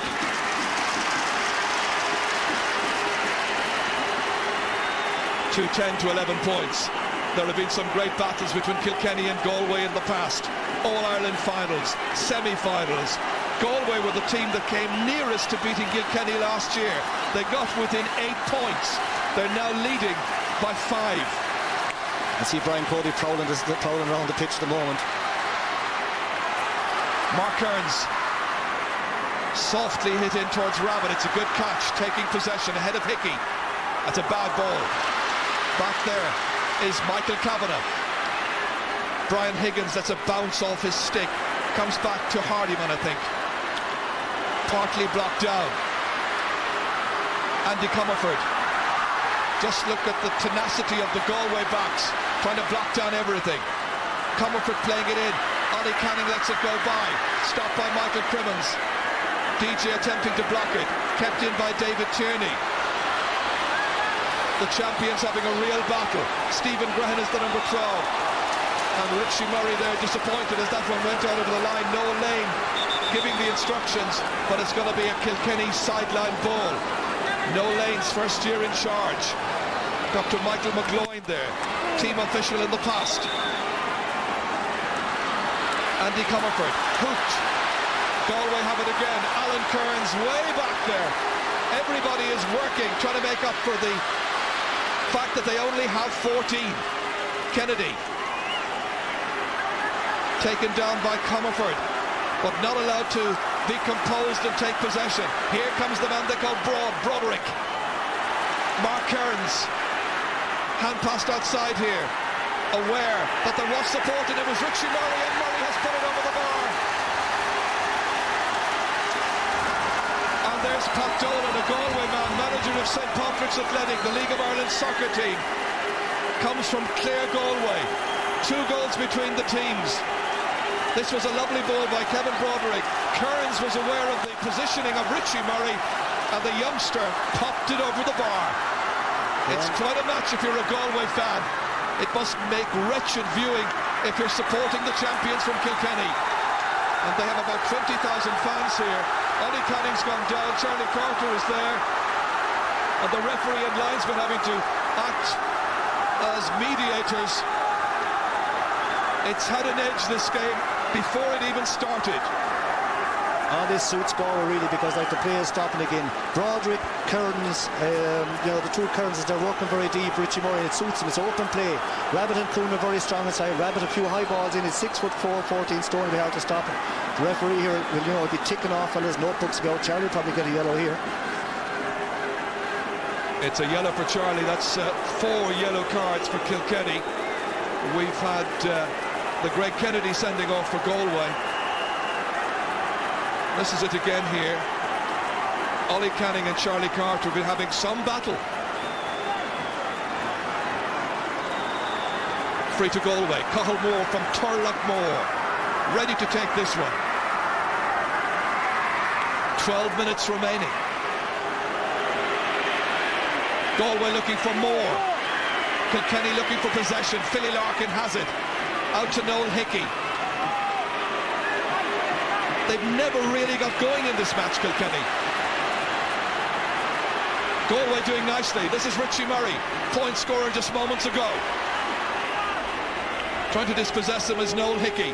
Rabbit's about as well, trying to help out. Philly Larkin appearing on the scene. Andy Comerford beaten for it there, but fouled by Mark Kearns, and that is a free out to Kilkenny. They're 2 goals behind, but we know Kilkenny from old. They're capable of coming back. They are, Joe, but they need someone to stick the ball in the net, because they just keep getting points. Galway are doing the very same below. Cooney won't miss them, and they've got that extra goal each half. So Galway in the driving seat, but this game is not over yet. Well, the goals they've scored so far, 3 against Offaly, 2 against Wexford. They're the 2 Kilkenny matches played so far. They're going to need goals here. But goal chances being denied, possession being denied as well. Here comes the impish Kevin Broderick, skipping his way forward, hand passing it to Mark Kearns, trying to go through that solid Kilkenny defence, at least solid at this stage, up to the point where Broderick won it back, and Broderick has put it over the bar. It's his first point of the day. He's on song today, Joe. They're calling the dog on his own home country, like, but he's been flying in training, and you know, once the game opens up, he's impish, he's lovely to look at, has the skill, something like Joe Dean. 7 points the margin. He had the strength to come and fight for it again here, and did so well. We've also got to credit Mark Kearns in that movement.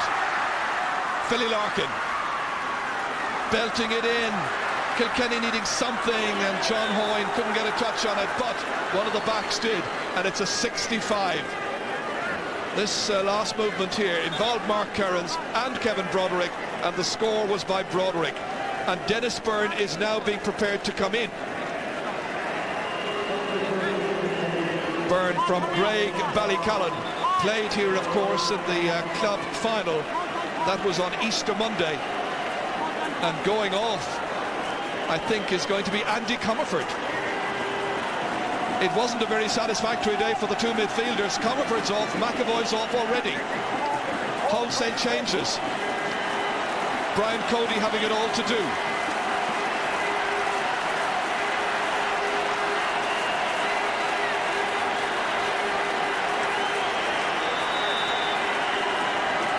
So here comes Henry Shefflin. Lobbed in here dangerously.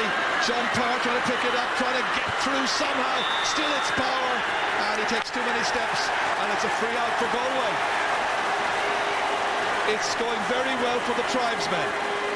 No doubt about that, Jerry. Even there, like, he thought he might get a free as such, but there's no way through. He forced his way through, doesn't try to play the ball. It's hard for him to play the ball as such, but he overcarries it, and another day that'll be a free in. And I'm sure some of the Kilkenny followers watching will say, well, you know, in the first half there was the Joe Rabbit incident, which resulted in a penalty. Shefflin breaking it down, Philly Larkin belting it out. Up it goes towards Stephen Graham, likes to run with the ball, anxious to take on the substitute for Galway, Brian Higgins. Great run, played inside towards John Hoyne. Ollie Canning is there. Canning taking the responsibility. He's played a great match. He's limited Charlie Carter to 1 point. Very few have been able to do that. Peter Barry back in for Kilkenny towards DJ Carey. Drops down dangerously. Again, they try to work it forward with John Hoyne. Scooped away by Brian Higgins. About 8 minutes left. Galway with a 7-point advantage against the Leinster and All-Ireland champions. That's going to be Galway's. Yeah, at the moment, Kilkenny are trying to force it. They're going for goals the whole time. Now, there's plenty of chance they could tap that ball over the bar, but they're getting anxious and the goals aren't coming.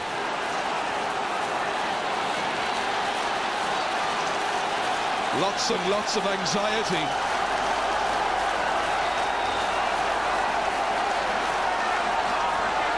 The free to be taken by Liam Hodgins. Is he to lead Galway into next month's All-Ireland hurling final, the Guinness hurling final? Peter Barry will have other ideas. But Kilkenny need to put in a storming last 7 or 8 minutes. Brian Higgins. Here's Ollie Canning again. Very impressive. Alan Kearns outfoxing the defender. The defender there being Peter Barry. Laying off the ball beautifully. It comes to Richie Murray once again. Drops short, taken by McGarry. Challenged by Cloonan. Lobbed out here to Eamon Kennedy. Cathal Moore breaking it. Picked up here by DJ Carey, running at the Galway defence. Still DJ, support outside. Carter's around, can't get a shot in. And the Galway defence have committed a foul, and it's going to be a free from 20 metres.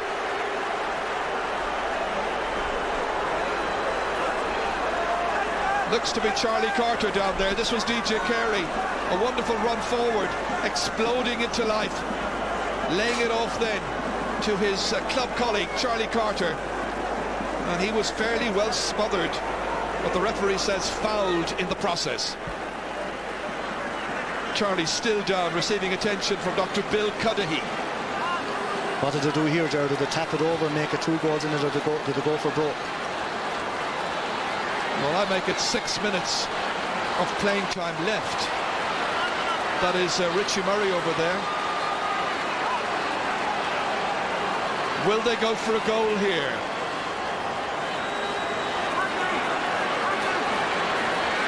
Depends on who's taking it now, Jared. If it's DJ, he's probably going for it. Shefflin had scored 8 points from frees. DJ yet to score. He's only going for one thing now, George. Only one thing on his mind. He's trying to stick it in the back of the net. He's got to go for it here, DJ Carey. And it's gone over the bar. He wanted a goal, no doubt about that. It's his first point, and there are 6 between them. Remember, Kilkenny would have been getting, if they won today, getting into an All-Ireland for the 4th year in a row. And it's very, very difficult to maintain that kind of intense play over 4 seasons. But Galway have done their homework. They've come here fired up. Mark Kearns turning, almost taking too many steps. Fortunate to get the free, I think.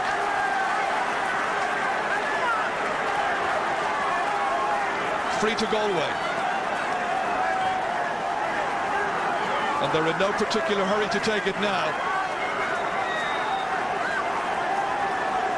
I'm sure this man is wondering, is the championship slipping away?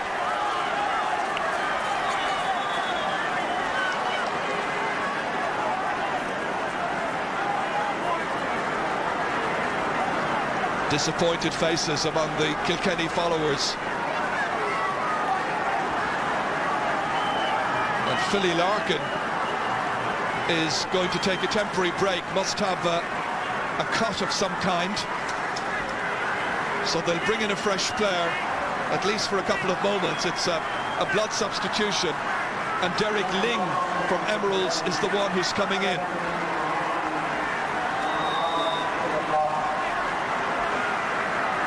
Clunan taking his time over this one. 4 minutes to go. It's a huge one, it's high, and it's over the bar. It's looking like Galway for the All-Ireland final. Clunan has scored 2 goals and 8 points, a magnificent contribution. That's 2-8 out of 2-13. Is there any way back for Kilkenny? John Power was held in there. It's a free in, foul by Hodgins. And Philly Larkin is coming back into the action, and the substitute Derek Ling makes way.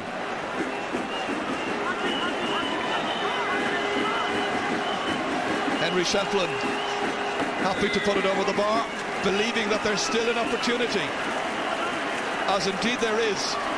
Still some minutes to play, but it's a tall order. 2 goals between them.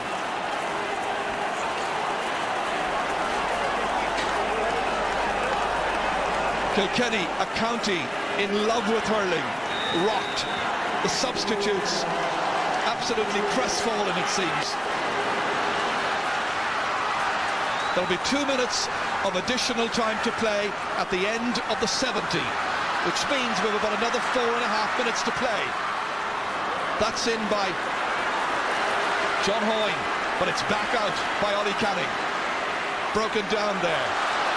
Taken away by Kevin Broderick. The pacey Broderick. It's like it's an egg and spoon race. He's taking it forward adventurously. Lovely skill getting it over Kennedy. And sure, that is fantastic. He has travelled 45 yards, weaving his way through, up over a man coming to him. You won't see better than that. This guy is on fire. That is worth coming to this match to see. That's worth coming to two. You'd give £50 to say that, the £25 ticket. If you can see it again, he weaved his way. He is on fire, so Galway will have to win after this. Kilkenny looking demoralised. Clunan whipping it in. He won't worry too much about where it ended up. But watch this again. Watch for Kennedy coming out. Oops, there you go. Sold the dummy. Onto his right-hand side. Sweetly struck. Yeah, Jerry couldn't catch it again. He caught it twice, so he had to use his wrist. Kilkenny and Oban, he scored 3 points from play. When did that last happen? In the semi-final of an All-Ireland. This Galway team, I think, will really be putting it up to Kilkenny, or really putting it up to Tipperary.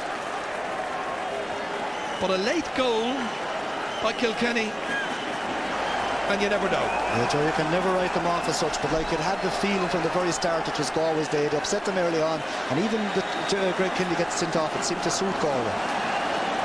I think we were waiting for a surprise in the championship to come, a big surprise. This is it. That's lobbed in there towards DJ Carey, falling down. John Power picks it up, trying to make headway. He's got a free on the 20-metre line. Another goal chance. DJ anxious to take it quickly. Yeah, he'll go for this again, there's no doubt about that. And then if he gets this, it can put the cat among the pigeons, right, because it will rise Kilkenny. He's due to score one, Joe. He got a point the last time he took a 20-metre free. He's looking for 3 this time and a bit of hope, and he's got it! It's buried by DJ Carey, but there are now 17 minutes gone. Galway still lead, and it's DJ Carey's 32nd championship goal. There are 4 points between them. Don't write out Kilkenny just yet. It's 5 points between them, I should say.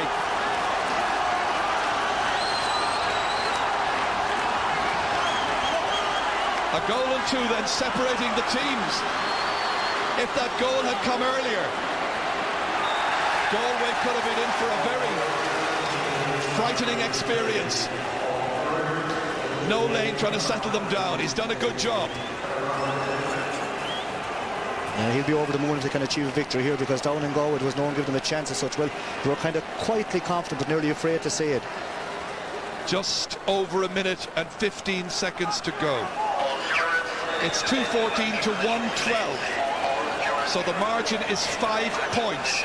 His team leading.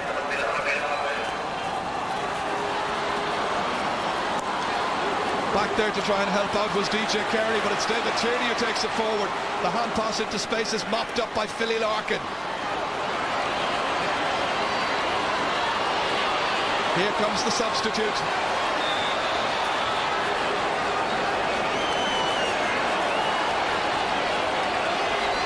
Eddie Brennan winning the free, but winning possession here is Michael Crimmins. And it'll be another ball for Kilkenny.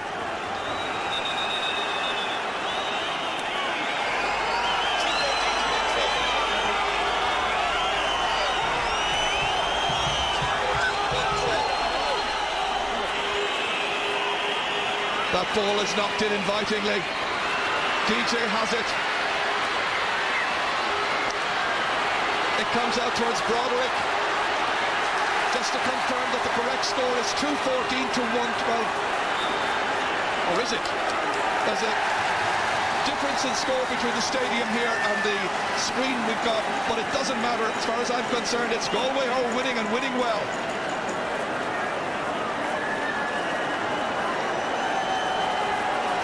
Referee has stopped play in the middle of the field. Galway. The correct score, I'm told, is the one on screen right now. It's 2:14 to 1:13. So the margin is in fact 4 points. But we've now played over the 2 minutes. The referee indicated to the fourth official to play. It's at his discretion to add on any extra seconds. Galway have a free. And the fields of Athenry is coming right around the stadium. That is Cloonan striking, and he's put it over. Galway are well and truly in the All-Ireland final. He's got 2 goals and 9 points. It's the most outstanding contribution. The referee is calling for the ball. It's all over. Galway have knocked out the defending champions, and they're in the Guinness All-Ireland hurling final for 2001. Their hero, Eugene Cloonan. Other stars included Ollie Canning at cornerback, who was magnificent. It was a team performance.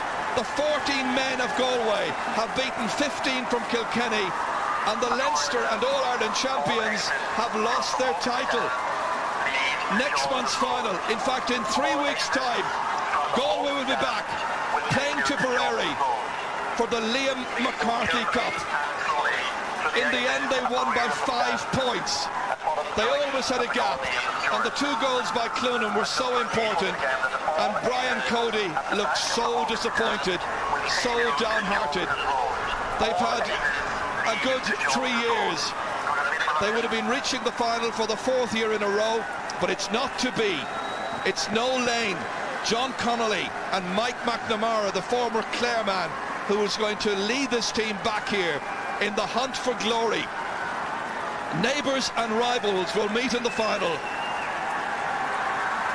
And there is one of the selectors, the great Cher Henderson, coming out to Eugene Cloonan saying well done, and I'm sure he's wishing him well in the final. And the final score here for the record: Galway 215, Kilkenny 113,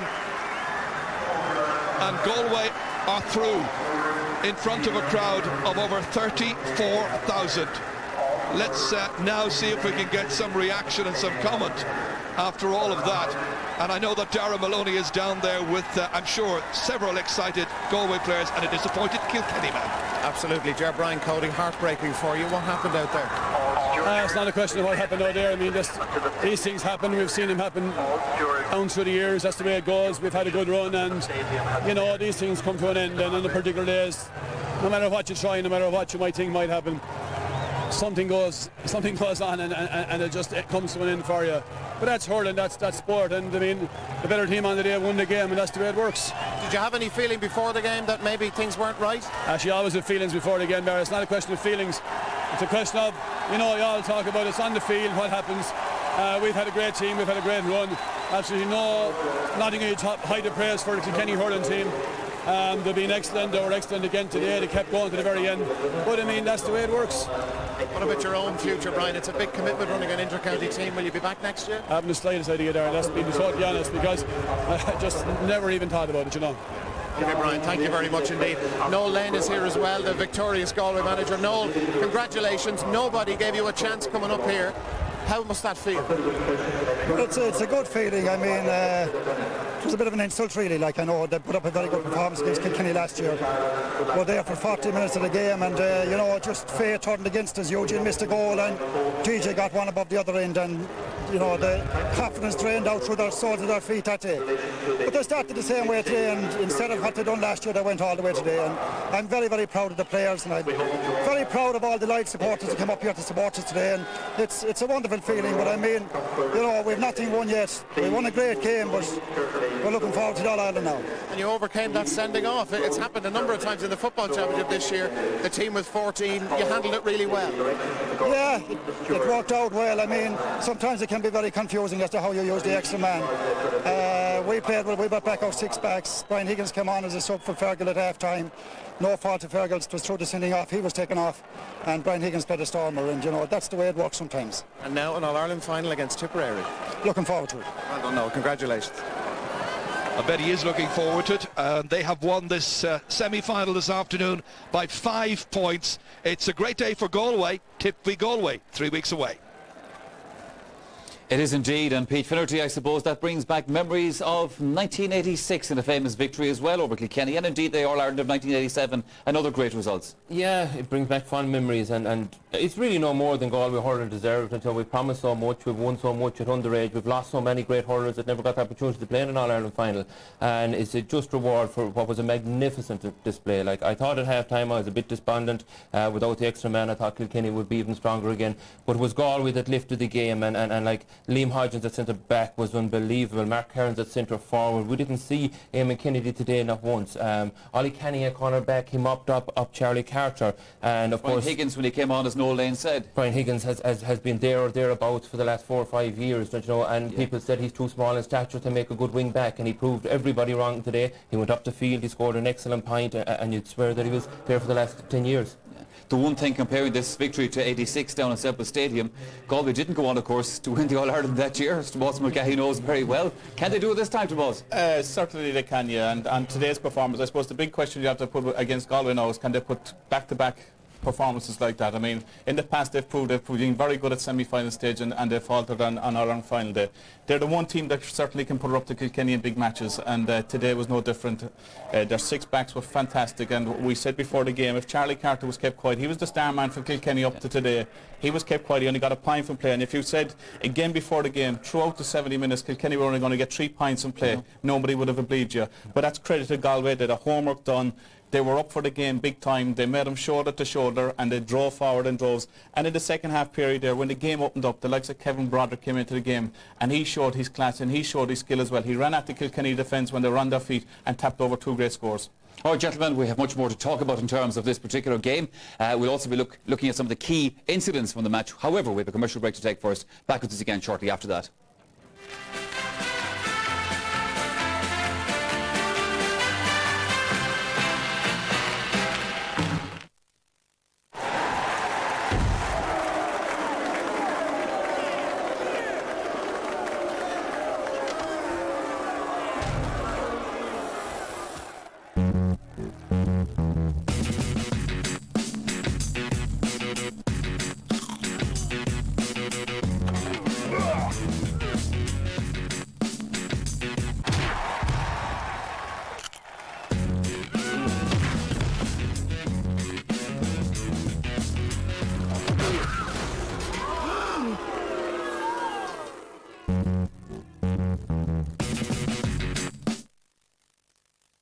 Here's more better value this week only from Dunnes Stores. Get 10 delicious pears for just £1. Buy a 4-pack of Smooth yogurts and get another absolutely free.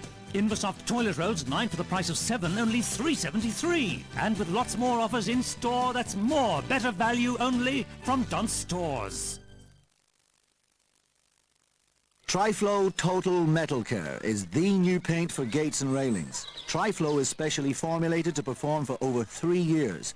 It contains active rust stoppers, and because new Triflow is drip resistant, it's easier to use. Triflow Total Metal Care paints rust out of the picture.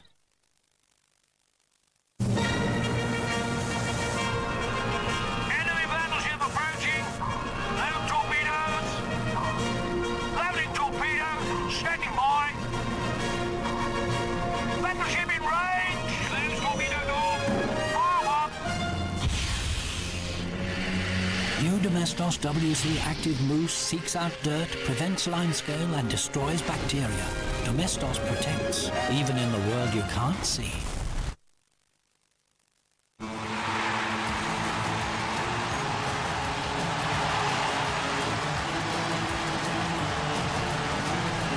This weekend, the Bank of Ireland Football Championship semi-final between Galway and Derry. Tickets from usual GAA sources, Ticketmaster and the official GAA website. On freshly spilled red wine, pour white wine, then dry by dabbing. More good advice from the Personal Care line.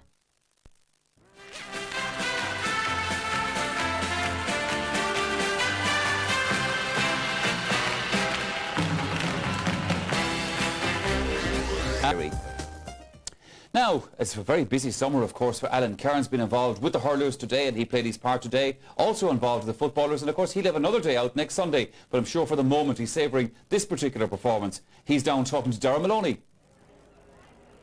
Alan, is that one of your best days in a Galway shirt? Oh, it has to be, Any day you beat the All-Ireland champions with 14 men for most of the game, has to be one of the sweetest I've ever had anyway. You must have been very hurt that people wrote you off, even some of your own people in Galway. Nobody gave it the chance. I think people, the best they gave us was a 5-point defeat, you know. So we were hurt by all that. We knew we were way better than what people were saying, and we knew under Mike Mack and Noel and John, the training we did all year had to stand to us. We were never as prepared as this year, and I think we showed that today. Did you get a feeling even early on when Eugene's goal went in from the free, DJ went for a goal from a free down the other end, that this might be your day? Yeah, well, we got a tonic start, and we worked like dogs, and the backs were actually magnificent to give the so-called great forward of Kilkenny no smell today, and we're just absolutely delighted to be in the final now. And you're back here next week trying to get into the football final. That would be some double. It'll be nice to beat Derry yet. You know, Derry are going well as well, so you never know what could happen. It'll be nice to have two All-Irelands to prepare for. I wouldn't complain with that. Well done, Alan. Thanks very much. Well, the one thing I'd say, the two managers in Galway, John O'Mahony and Noel Lane, don't want to hear too much talk about is Galway doing the double this year. They take one game as it comes, is quote the great sporting cliche. Gentlemen, let's look at the second goal that Eugene Cloonan scored in the second half to Moss Mulcahy, because this was another important score for Galway. Yes, and when the game is going with you, you need leadership qualities, and today he epitomised everything in that. And it's a ball that's coming through from the centre forward here, Mark Cairns, and he reacts brilliantly to as it breaks inside. He's a power of strength. I'm sure people were wondering today why he'd taken off the helmet and with a haircut like that. Why not? You know, if David Beckham can do it, so I'm sure can Eugene Cloonan. But it was a great second half performance, and Galway needed the inside forward line to keep the pressure on Kilkenny all the time. And every time the ball went up there, that they were chasing and they were blocking down, they were harrying. And it isn't a spectacular goal as you see it there, but it was an important goal at an important stage in the game. Another man who came good in the end, Pete Finnerty, was Kevin Broderick. Now, he'd been very quiet through the match and didn't really have too much to do with it. But this particular score that we're going to see next, and his contribution towards the end of the game, was actually critical. Yeah, it was.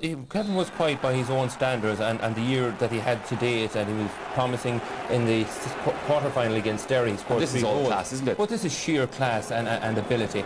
And the thing that he was able to do when he got the ball, Broderick, was he was able to hold on to possession. And he was playing in a line where Kilkenny had 4 men, and they had to hold possession in that line, because if they stayed raining ball back down on top of our Galway defence, they would have eventually cracked. Broderick came into the game in the last 10 minutes, and scores like that and other cross balls across the field that he set up for Cloonan and players like that, he was vital for a finish. Yeah. Let's go back to the first half and the first goal that Eugene Cloonan scored to Moss Mulcahy, because for those who might have come in late to the match, this set Galway up for the game that they then played. Yes, I mean, typical position for Eugene Cloonan taking a free. I'm certain he's going for a point here. He's not going for goal, and it's totally deceased James McGarry in the Kilkenny goal. And we said at half-time, that was a tonic start. If you're going into a game as underdogs, what you must do, you must chase your opponents from the very, very start. And it was a great boost. And after that, they tacked over 1 or 2 points to give them that comfortable lead. And it meant that Kilkenny were chasing the game from the start. And great credit to Cloonan. I said before, like when you come to a big stage like Croke Park, All-Ireland semi-final day, you need leadership qualities, and you need guys to take the bull by the horns and up your performance. And certainly with a tally of 2-9 today was a fantastic performance by him. This is the one thing that we worried about in this Galway team, that they didn't seem to have the kind of people that were in, say, your team, Pete, at that era.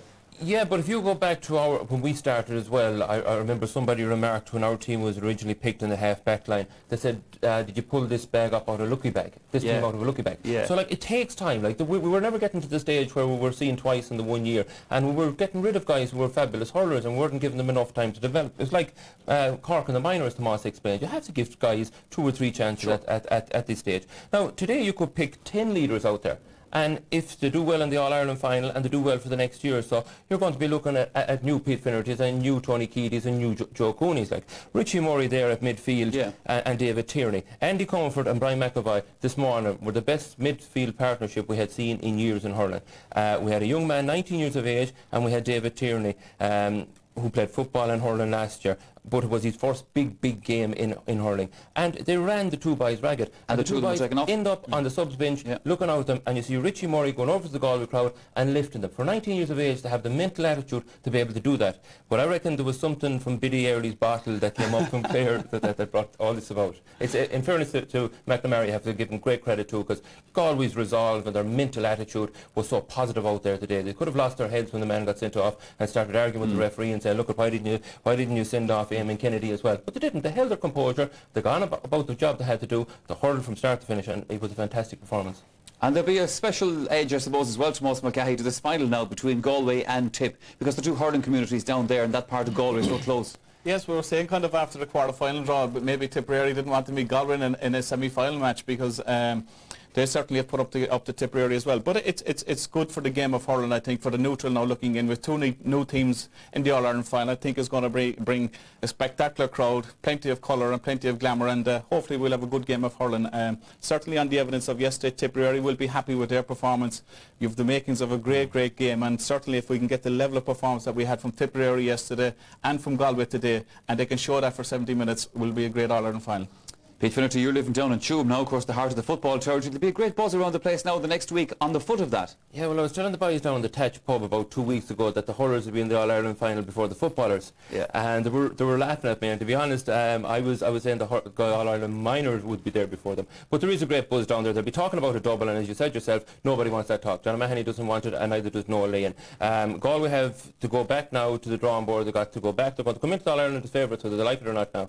They're after beating the All-Ireland champions, who are red-hot favourites. And they're going to have to be able to carry that. And it's very difficult win a game when everybody tells you you're going to win by 4 or 5 points. It's very difficult to dig deep when a fella is an underdog and he's looking for an extra 10% to beat you, and you think you're going to cruise through with 90%, and suddenly there's a 20% gap. And that's what happened there today. Kilkenny were blown out of the water all week. Brian Cody, you could see, was worried because he dropped his captain. He was worried about it, but he probably couldn't get it through to the Kilkenny players that this Galway team are serious, they're well prepared, and they're going to give you a big game.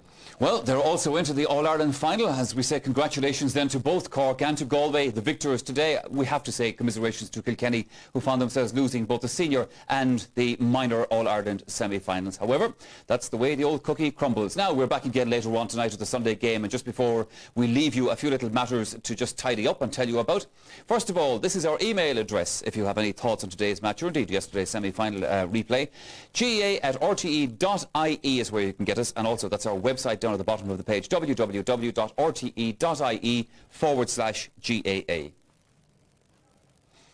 Now tonight, of course, in the Sunday game, as ever, we have Sony PlayStation 2s to give away. We have 2 more this week, and also the results from last weekend. Who's won the 2 from last weekend? You can find out tonight on the Sunday game. We're on the air on Network 2 at 9 o'clock, and we have highlights of Galway and Kilkenny, Cork and Kilkenny, and we'll also take a little look back at yesterday's semi-final replay between Tip and Wexford. OK, thank you very much then for joining us today. It's been a stirring old day for Galway hurling. We look forward to the All-Ireland final. Hopefully we'll see you later on tonight. Until then, bye-bye.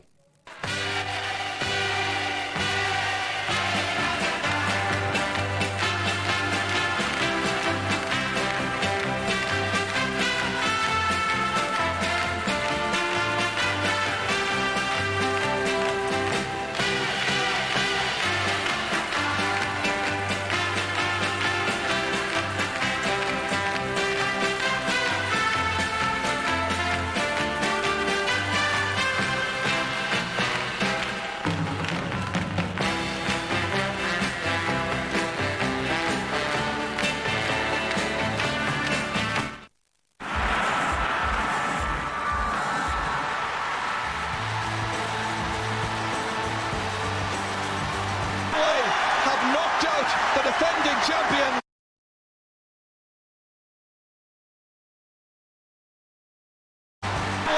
Have knocked out the defending champions, and they're in the Guinness All-Ireland hurling final for 2001.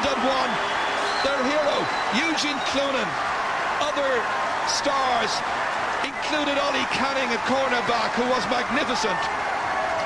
It was a team performance. The 14 men of Galway have beaten 15 from Kilkenny, and the Leinster and All-Ireland champions have lost their title. Next month's final, in fact in 3 weeks' time, Galway will be back playing Tipperary for the Liam McCarthy Cup. In the end they won by 5 points. They always had a gap, and the 2 goals by Cloonan were so important, and Brian Cody looked so disappointed, so downhearted. They've had a good 3 years. They would have been reaching the final for the 4th year in a row, but it's not to be. It's Noel Lane, John Connolly and Mike McNamara, the former Clare man, who is going to lead this team back here in the hunt for glory. Neighbours and rivals will meet in the final. And there is one of the selectors, the great Cher Henderson, coming out to Eugene Cloonan saying, well done, and I'm sure he's wishing him well in the final. And the final score here for the record: Galway 215, Kilkenny 113, and Galway are through. Basically it was down to just hard work. I think we knew coming up today it was going to be an extremely hard game. Kilkenny are an incredible team, last 3 finals in a row, and they managed to win the last one. So we knew it was going to be a huge battle today, but we stuck to just basically working hard. It was heavy enough going out to the field. It was a bit heavy underfoot, but I mean, lucky enough we got the breaks when we needed them, and you know, we came away with a win. Being road hog, I suppose it gave us that little extra bit of what we needed, you know, extra bit of determination, and really we were coming into the match with no pressure, and Kilkenny had all the pressure, so like we were on a hiding to no one really, you know, so like it suited us. It was a hard battle. The Kilkenny forwards are going really well all year, so I mean we knew that we just had to stick with them today. Maybe the conditions didn't really suit them that well, because it was heavy going out there. Croke has had a lot of games lately, so we knew it was going to be a hard job today, so we just stuck with it, you know, and we just backed each other up basically. That was it. Well, the champions are dethroned, a famous victory for Galway, and so then it's Galway and Tip for the big showdown on September the 9th. And another day out for the Gantley family, obviously. Well, let's pick up now on the second part of Inside View and another angle on proceedings at Croke Park this afternoon.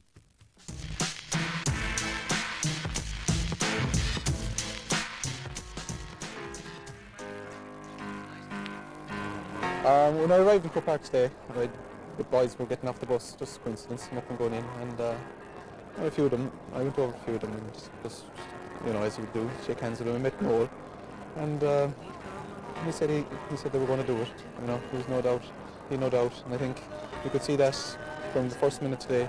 They were well up for it.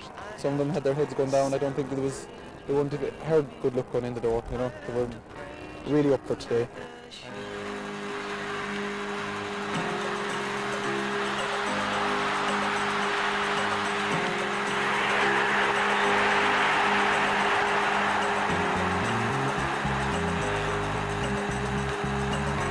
I think it's more even mental than physical, you know.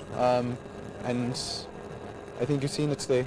We're down to 14 men, and the fact that they not alone held on, but even outscored Kilkenny with 14 to 15, you know, it says an awful lot for the men.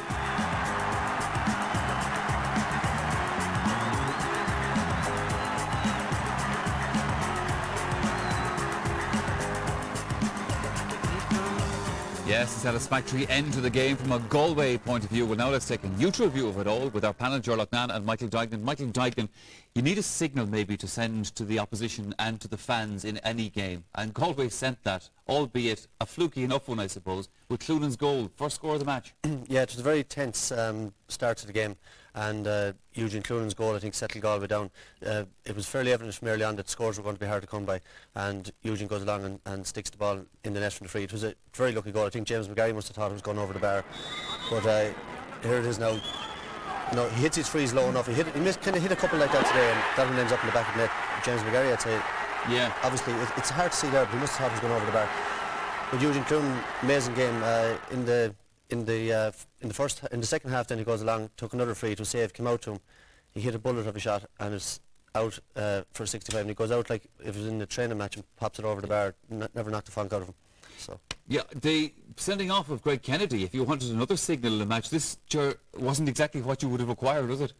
No, it's just what Galway didn't need was a sending off at that stage, especially when they were trying to lay down the law against Kilkenny. And I think Gregory overdid it earlier on with Henley Shefflin. I think that was the whole kernel to this problem here with DJ Carey. He came in, here we have DJ going through. Now DJ slips here and his hand is high, it catches him in the head. It's definitely a yellow card offence. Now the problem with Gregory Kennedy was he had been booked before that for a silly tap on Henry Shefflin. And I think the whole thing just shows how serious this yellow card offence is. Yeah. We saw the same thing yesterday. A yellow card offence now is a real warning to a player, and unless players really cop onto it, I think a lot of players take it in a casual way. Sure. But it's a very serious thing, because one other rash challenge and you're off, and that's what happened to Gregory today. But Galway coped so well with it, and they went on from there, obviously.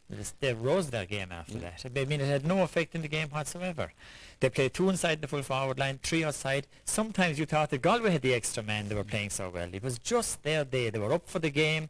They attacked Kilkenny aggressively from the very start, and it was the one day in the last 3 years that Kilkenny were played off the field. That was the story of today's game, really. We were expecting some great scores to come from the famous Kilkenny full forward line, obviously, Michael Duignan. In fact, some of the great scores came from other places, and I suppose maybe unusual places, like Higgins' point for Galway was a fantastic one. Yeah, that's right. Kilkenny struggled. Like, if someone had said Kilkenny would only have one first score from play after 27 minutes, but here's Brian Higgins coming up the field, and Brian Higgins is a man very determined to make the Galway team. He's a great club hurler, and he comes up the field there from a bad puck out of next to Munster. But I suppose here's the score of the year so far, Kevin Broderick, who has been out with injury a good bit over the last couple of years, and he's a real confidence player and he's back to his best.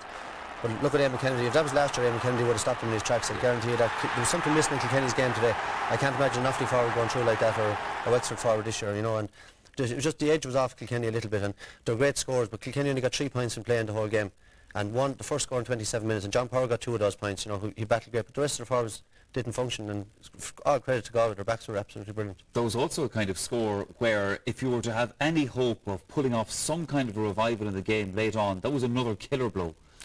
The Broderick point, yeah, you know, it was brilliant. Galway seemed to do that today. Every time Kilkenny got a score, Galway went down the field and got a score straight away. You know, they never Kilkenny were chasing the game with 10-15 minutes to go. They were 6 or 7 points down, and you know, they never looked like getting the scores. You've picked out a piece, Ger, that you want to make a point about Kilkenny and how things weren't going well for them today from people that normally would crucify an opposition. Well, they say a picture tells 1,000 words. You know, it's as good as 1,000 words, and this sums up the story of the whole game today, from Kilkenny's point of view and from Galway's point of view. Here DJ Carey. Now watch who's beside DJ Carey. It's Cathal Moore. DJ breaks through a great run. There's no sign of Cathal Moore going to the side. Passes to Charlie. Who comes across to tackle him? Cathal Moore.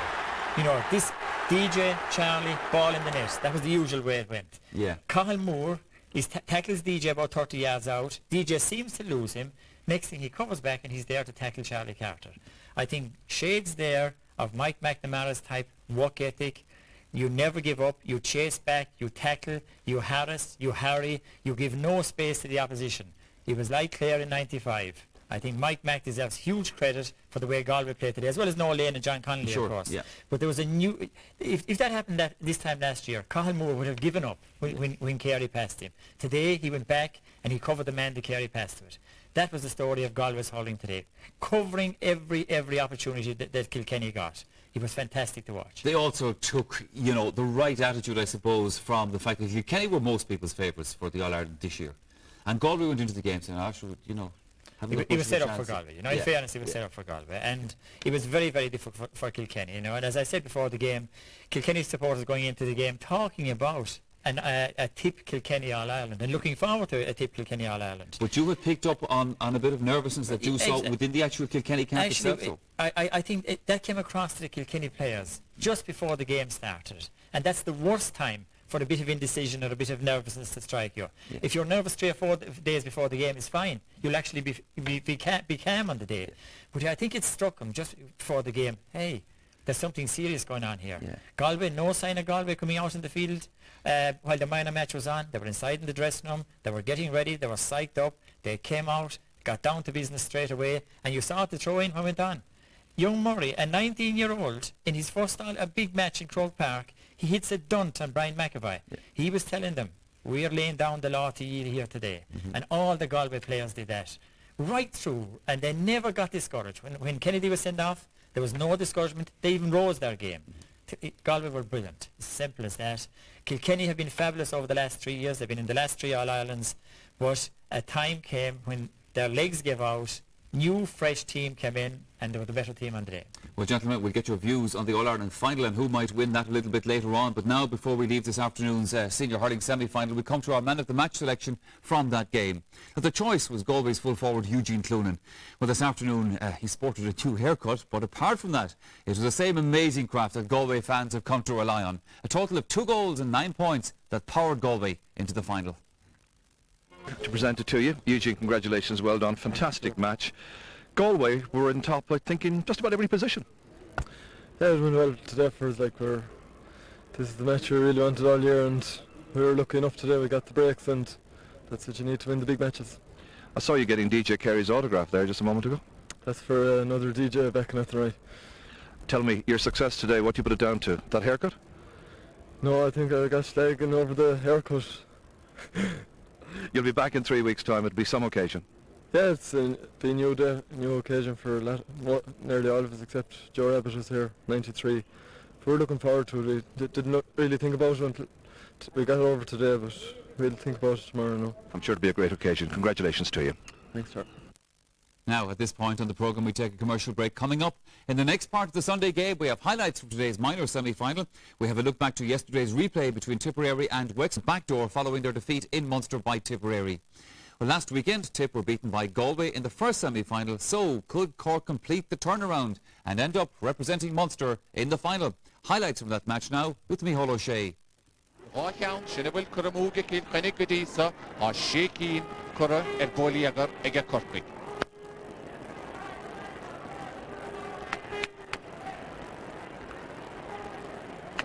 Ritter slauna her Dalav agus Kevin Hartnett slauna he Weltige ach Sara hege PJ Delaney PJ agus Kilkenny achar yr anwn sige Emmett Kavanagh ach ta Bwyted ege Cian O'Connor Welte stach a cansa Bwytige hard agus Bwytige green ege Brian Dowling and hame hanwn yn isgri tefn o lafi dishe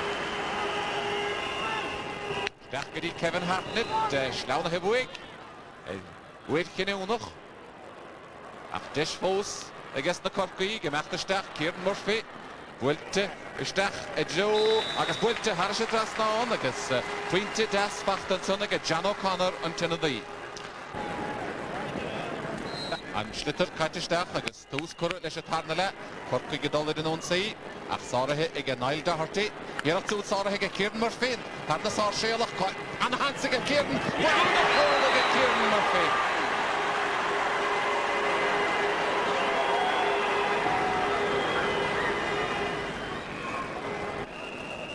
Michael Prout to cousin Guma, Bwylte stach a Lars Lee gyda John Gardner.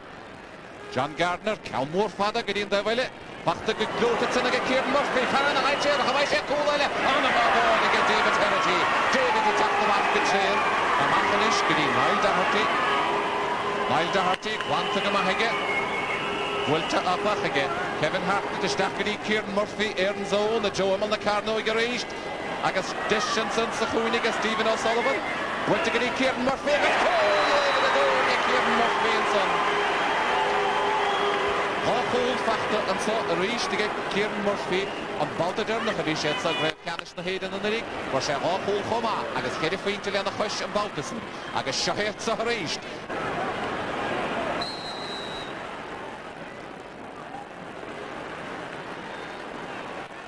Agus Shahet the Corky.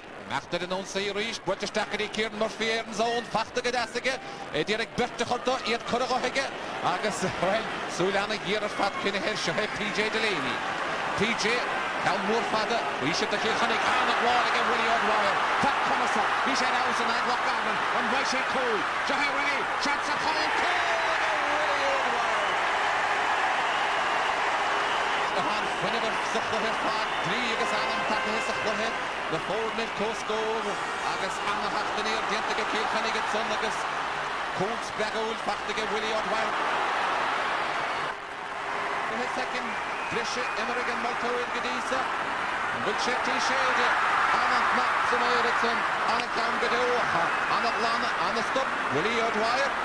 Gansiga Willie, Derek Schneegan of the Hen, Winter Gadas and Sonafa. Helen, and a Yana Koda Galahar Nahuede, Agus attack the Master Splitter on some the Hortwig, Brian Smitty, went to Gadasig, Shahir Sadak to Halpine, on Vice scored a row, Kieran Murphy last minute, Shahir Kieran Murphy, Johnson, all on a goal, look at Kieran Murphy, on 3 count.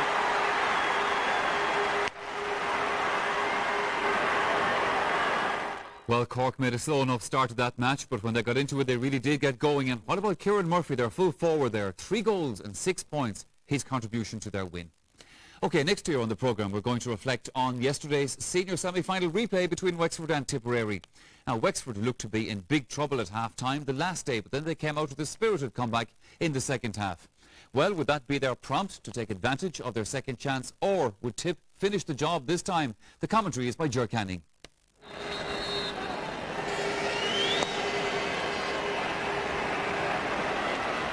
Oh, it's another great catch. David O'Connor again. This is in towards Declan Ruth this time. Runs on, however, Brian O'Mara feeding inside here to John Carroll. Going by, kicking it, and he scores! It's a goal for Tipperary. 9 minutes are gone. This time, Gerwin, John Carroll, very much the same as the last day. Cut down the middle, all around him. But this time when he kicked, David Fitzhenry couldn't block it.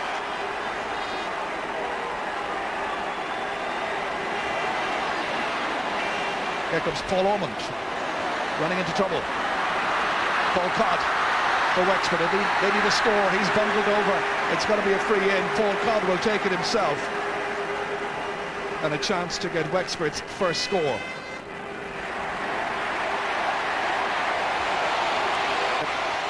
He's a very good free taker. So Wexford finally get their opening score. And that goal by John Carroll separating the teams.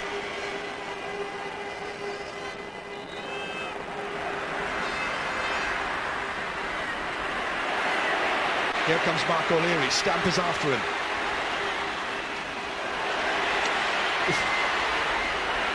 That's David O'Connor. Oh, out comes Mark O'Leary, and he's put it over the bar. Mark O'Leary getting his first point of the day. Tip fans will be happy.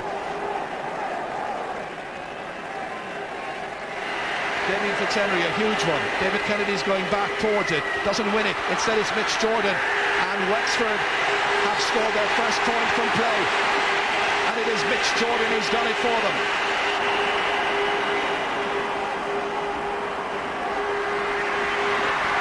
Won here well by Liam Dunn. Inside towards Paul Codd. Good angled ball across. Might run for Larry Murphy. It does. This is one they need, and Larry has got it. And all of a sudden, There were only a couple of points between the teams. Now the linesmen have spotted all kinds of rough and tumble stuff happening. Liam Dunn is involved and Brian O'Mara. Yeah, the two of them will be booked here. They're at one another, jabbing and stabbing with the hurls, and he'll book both with yellow cards. And sure, if they're not careful, someone's going to get a second yellow, and then they're gone. It's a red, they are gone. Two of them. Brian O'Mara and Liam Dunn. It was very silly. I don't know who started it, but the referee has finished it.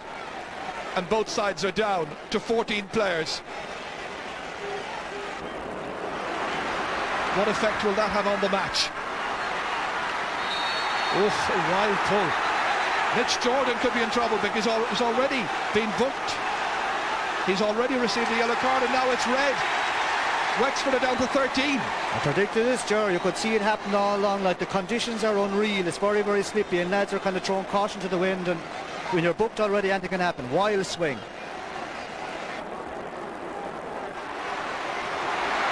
Larry Murphy, leading assistants. Back to Adrian Fenlon. Then the extra man in defence.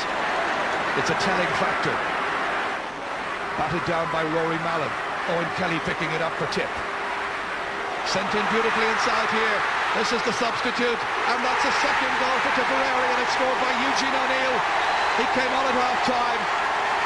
Huge gaps once again opening up in the Wexford back line. Yeah, lovely pass and movement. Like, young Owen Kelly picks him out here with a lovely little flick. Takes it right in, up onto the goal. Nothing Fitzgerald to do a little tap in the back of the net. Ruth for Fenlon. But straight at a Tipperary back. Here comes Owen Kelly. Took his time, beautifully done, and he glides it over the bar. He just slowed his momentum a little bit, realised he had the advantage there on Rory Mallon, and that's a great score. Darragh Ryan has come down into the forward line. He's left his full back position, so Wexford playing with just two inside backs, as it were, against two inside forwards. It leaves a lot of space, however. Will it be exploited here? Eugene O'Neill comes on and strikes it over the bar and sends out an invitation, I think, as well to the management to seriously consider him for the final. That's a goal and a point that he's now scored. Fenlon sweeping it away downfield to Darragh Ryan. A late chance perhaps for him, and that's gone over the bar.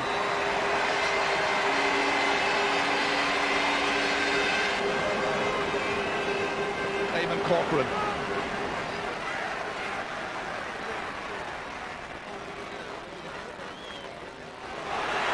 Play dangerously here. Enright inside for Eugene O'Neill, and it's another one. Tipped well and truly in the final. It was a great Tipperary team effort. They've won by 11 points. Final score in this replayed semi-final. Tip, 3 goals and 12 points. Wexford, 10 points. You can question anything you like about this team of ours, but you can never question their character and their heart. And that was questioned during the week by people who should know better, to be honest. And they showed today that in the worst of conditions, which wouldn't suit us, that as well as hurling skill, we have buckets of heart and buckets of bravery and buckets of commitment. Well, Tipperary will be involved in hurling's big day against Galway, but are they good enough to win it, Michael Dykeman? Well, I'm sure they're there now and they have as good a chance as Galway. It'll be a very interesting match. I think you have very similar teams. Both the six backs on both teams are absolutely brilliant hurlers. They're pure ball players, and they're going to be very hard to beat for both forward lines. And then you have, I suppose, one really outstanding forward in both teams, like in Eugene Cloonan on one side and Owen Kelly on the other. They're going to score 9 or 10 points each in any match, so very similar. I think a big factor might be the loss of Brian O'Mara for Tipperary, because I think Brian was sent off unfairly yesterday, but we had a lot of talk about that yesterday. But Brian is going to be missing now, and it means Tip are going to have to do something. So maybe Eddie Enright will have to go out in midfield, and that's where Galway really dominated today, was in midfield. Young Murray and David Tierney were brilliant. They completely outplayed the pairing that everyone thought was the best in the country. So that's going to be a huge factor. And I think the other thing maybe that might impact on the game is the subs. Like Galway used one sub today. That was a tactical substitution, with Brian Higgins coming in and having a blinder. But Tipperary have a few subs that they're using all summer. Like Eugene O'Neill came in yesterday, 2-1. Liam Cahill is there. You know, they maybe have a little edge there, but you know, I went for Tip at the beginning of the year, and I'd probably stick with them. You know, maybe, but it's going to be a great game, I'd say. Sure. Well, when you look at the two teams, you say, why are these two teams in the All-Ireland this year and weren't in the All-Ireland last year? And I think this weekend has shown so much of what it takes to win an All-Ireland. Now, Nicky was talking about there that their character was questioned. I don't think it was so much that character as everybody felt there was something missing with Tipperary. And it only dawned on me last night, what was really missing was there were no real leaders on the team. And last night, these leaders emerged. Brendan Cummins took on a totally new responsibility. He was out around the 21-yard line. He was urging on everybody around him. He was taking control. Philip Maher at full-back was laying down a marker like never before. Now, he was playing very well up to now, but the message he was giving out, his body language, the body language of the Tipperary players last night was totally different to any other game. David Kennedy at centre-back the same way. Now, Tommy Dunn has given great leadership all year, better than ever before. And then John Carroll at centre-forward. Now, with Galway today, we saw the same thing. Ollie Canning at cornerback. Every one of the Galway players, but Ollie Canning at cornerback. Liam Hodgins gave a real captain's display today at centre-back for them. Brilliant display. Mark Kearns at centre-forward. And, of course, Cloonan. We've mentioned so much about Cloonan. Now, one of the real assets that Galway have is they're able to win aerial ball in the air. So few teams can win ball in the air. And Galway were doing that. Their half-back line caught so much ball. Brian Higgins caught ball above Henry Shefflin's head today. Mark Kearns caught so much ball off Eamon Kennedy. So Galway, you'd have to take Galway as being the form team, that they have slightly better forwards than Tipperary. But like Michael, I went for Tip at the start of the year, and I find it so hard to go against them. Even though I don't know how they're going to get the scores to win it. I can't believe myself and Gerald O'Connor are green and everything. It's very hard to see an Offaly man and a Clare man agreeing in anything, so that must be a record in itself. So it's a sign that we're probably both wrong. Well, there's a very good chance of that, gentlemen, too, I have to say. All right, listen, thanks for your thoughts on that. Well, now we're going to move to Camogie, and Mullingar was the venue for yesterday afternoon's All-Ireland Senior Semi-Finals. Tipperary, of course, the defending champions, were up against old rivals Cork, while Galway faced Kilkenny. There for us was Paul Burns. The four sides competing in yesterday's semi-finals came to Cusack Park with only one thing on their minds: to book a place at this year's All-Ireland Camogie final. In the opening semi-final, Kilkenny, a side who dominated Camogie for many a year, faced Galway, champions in 1996 and favourites to emerge from this decider. We've given a serious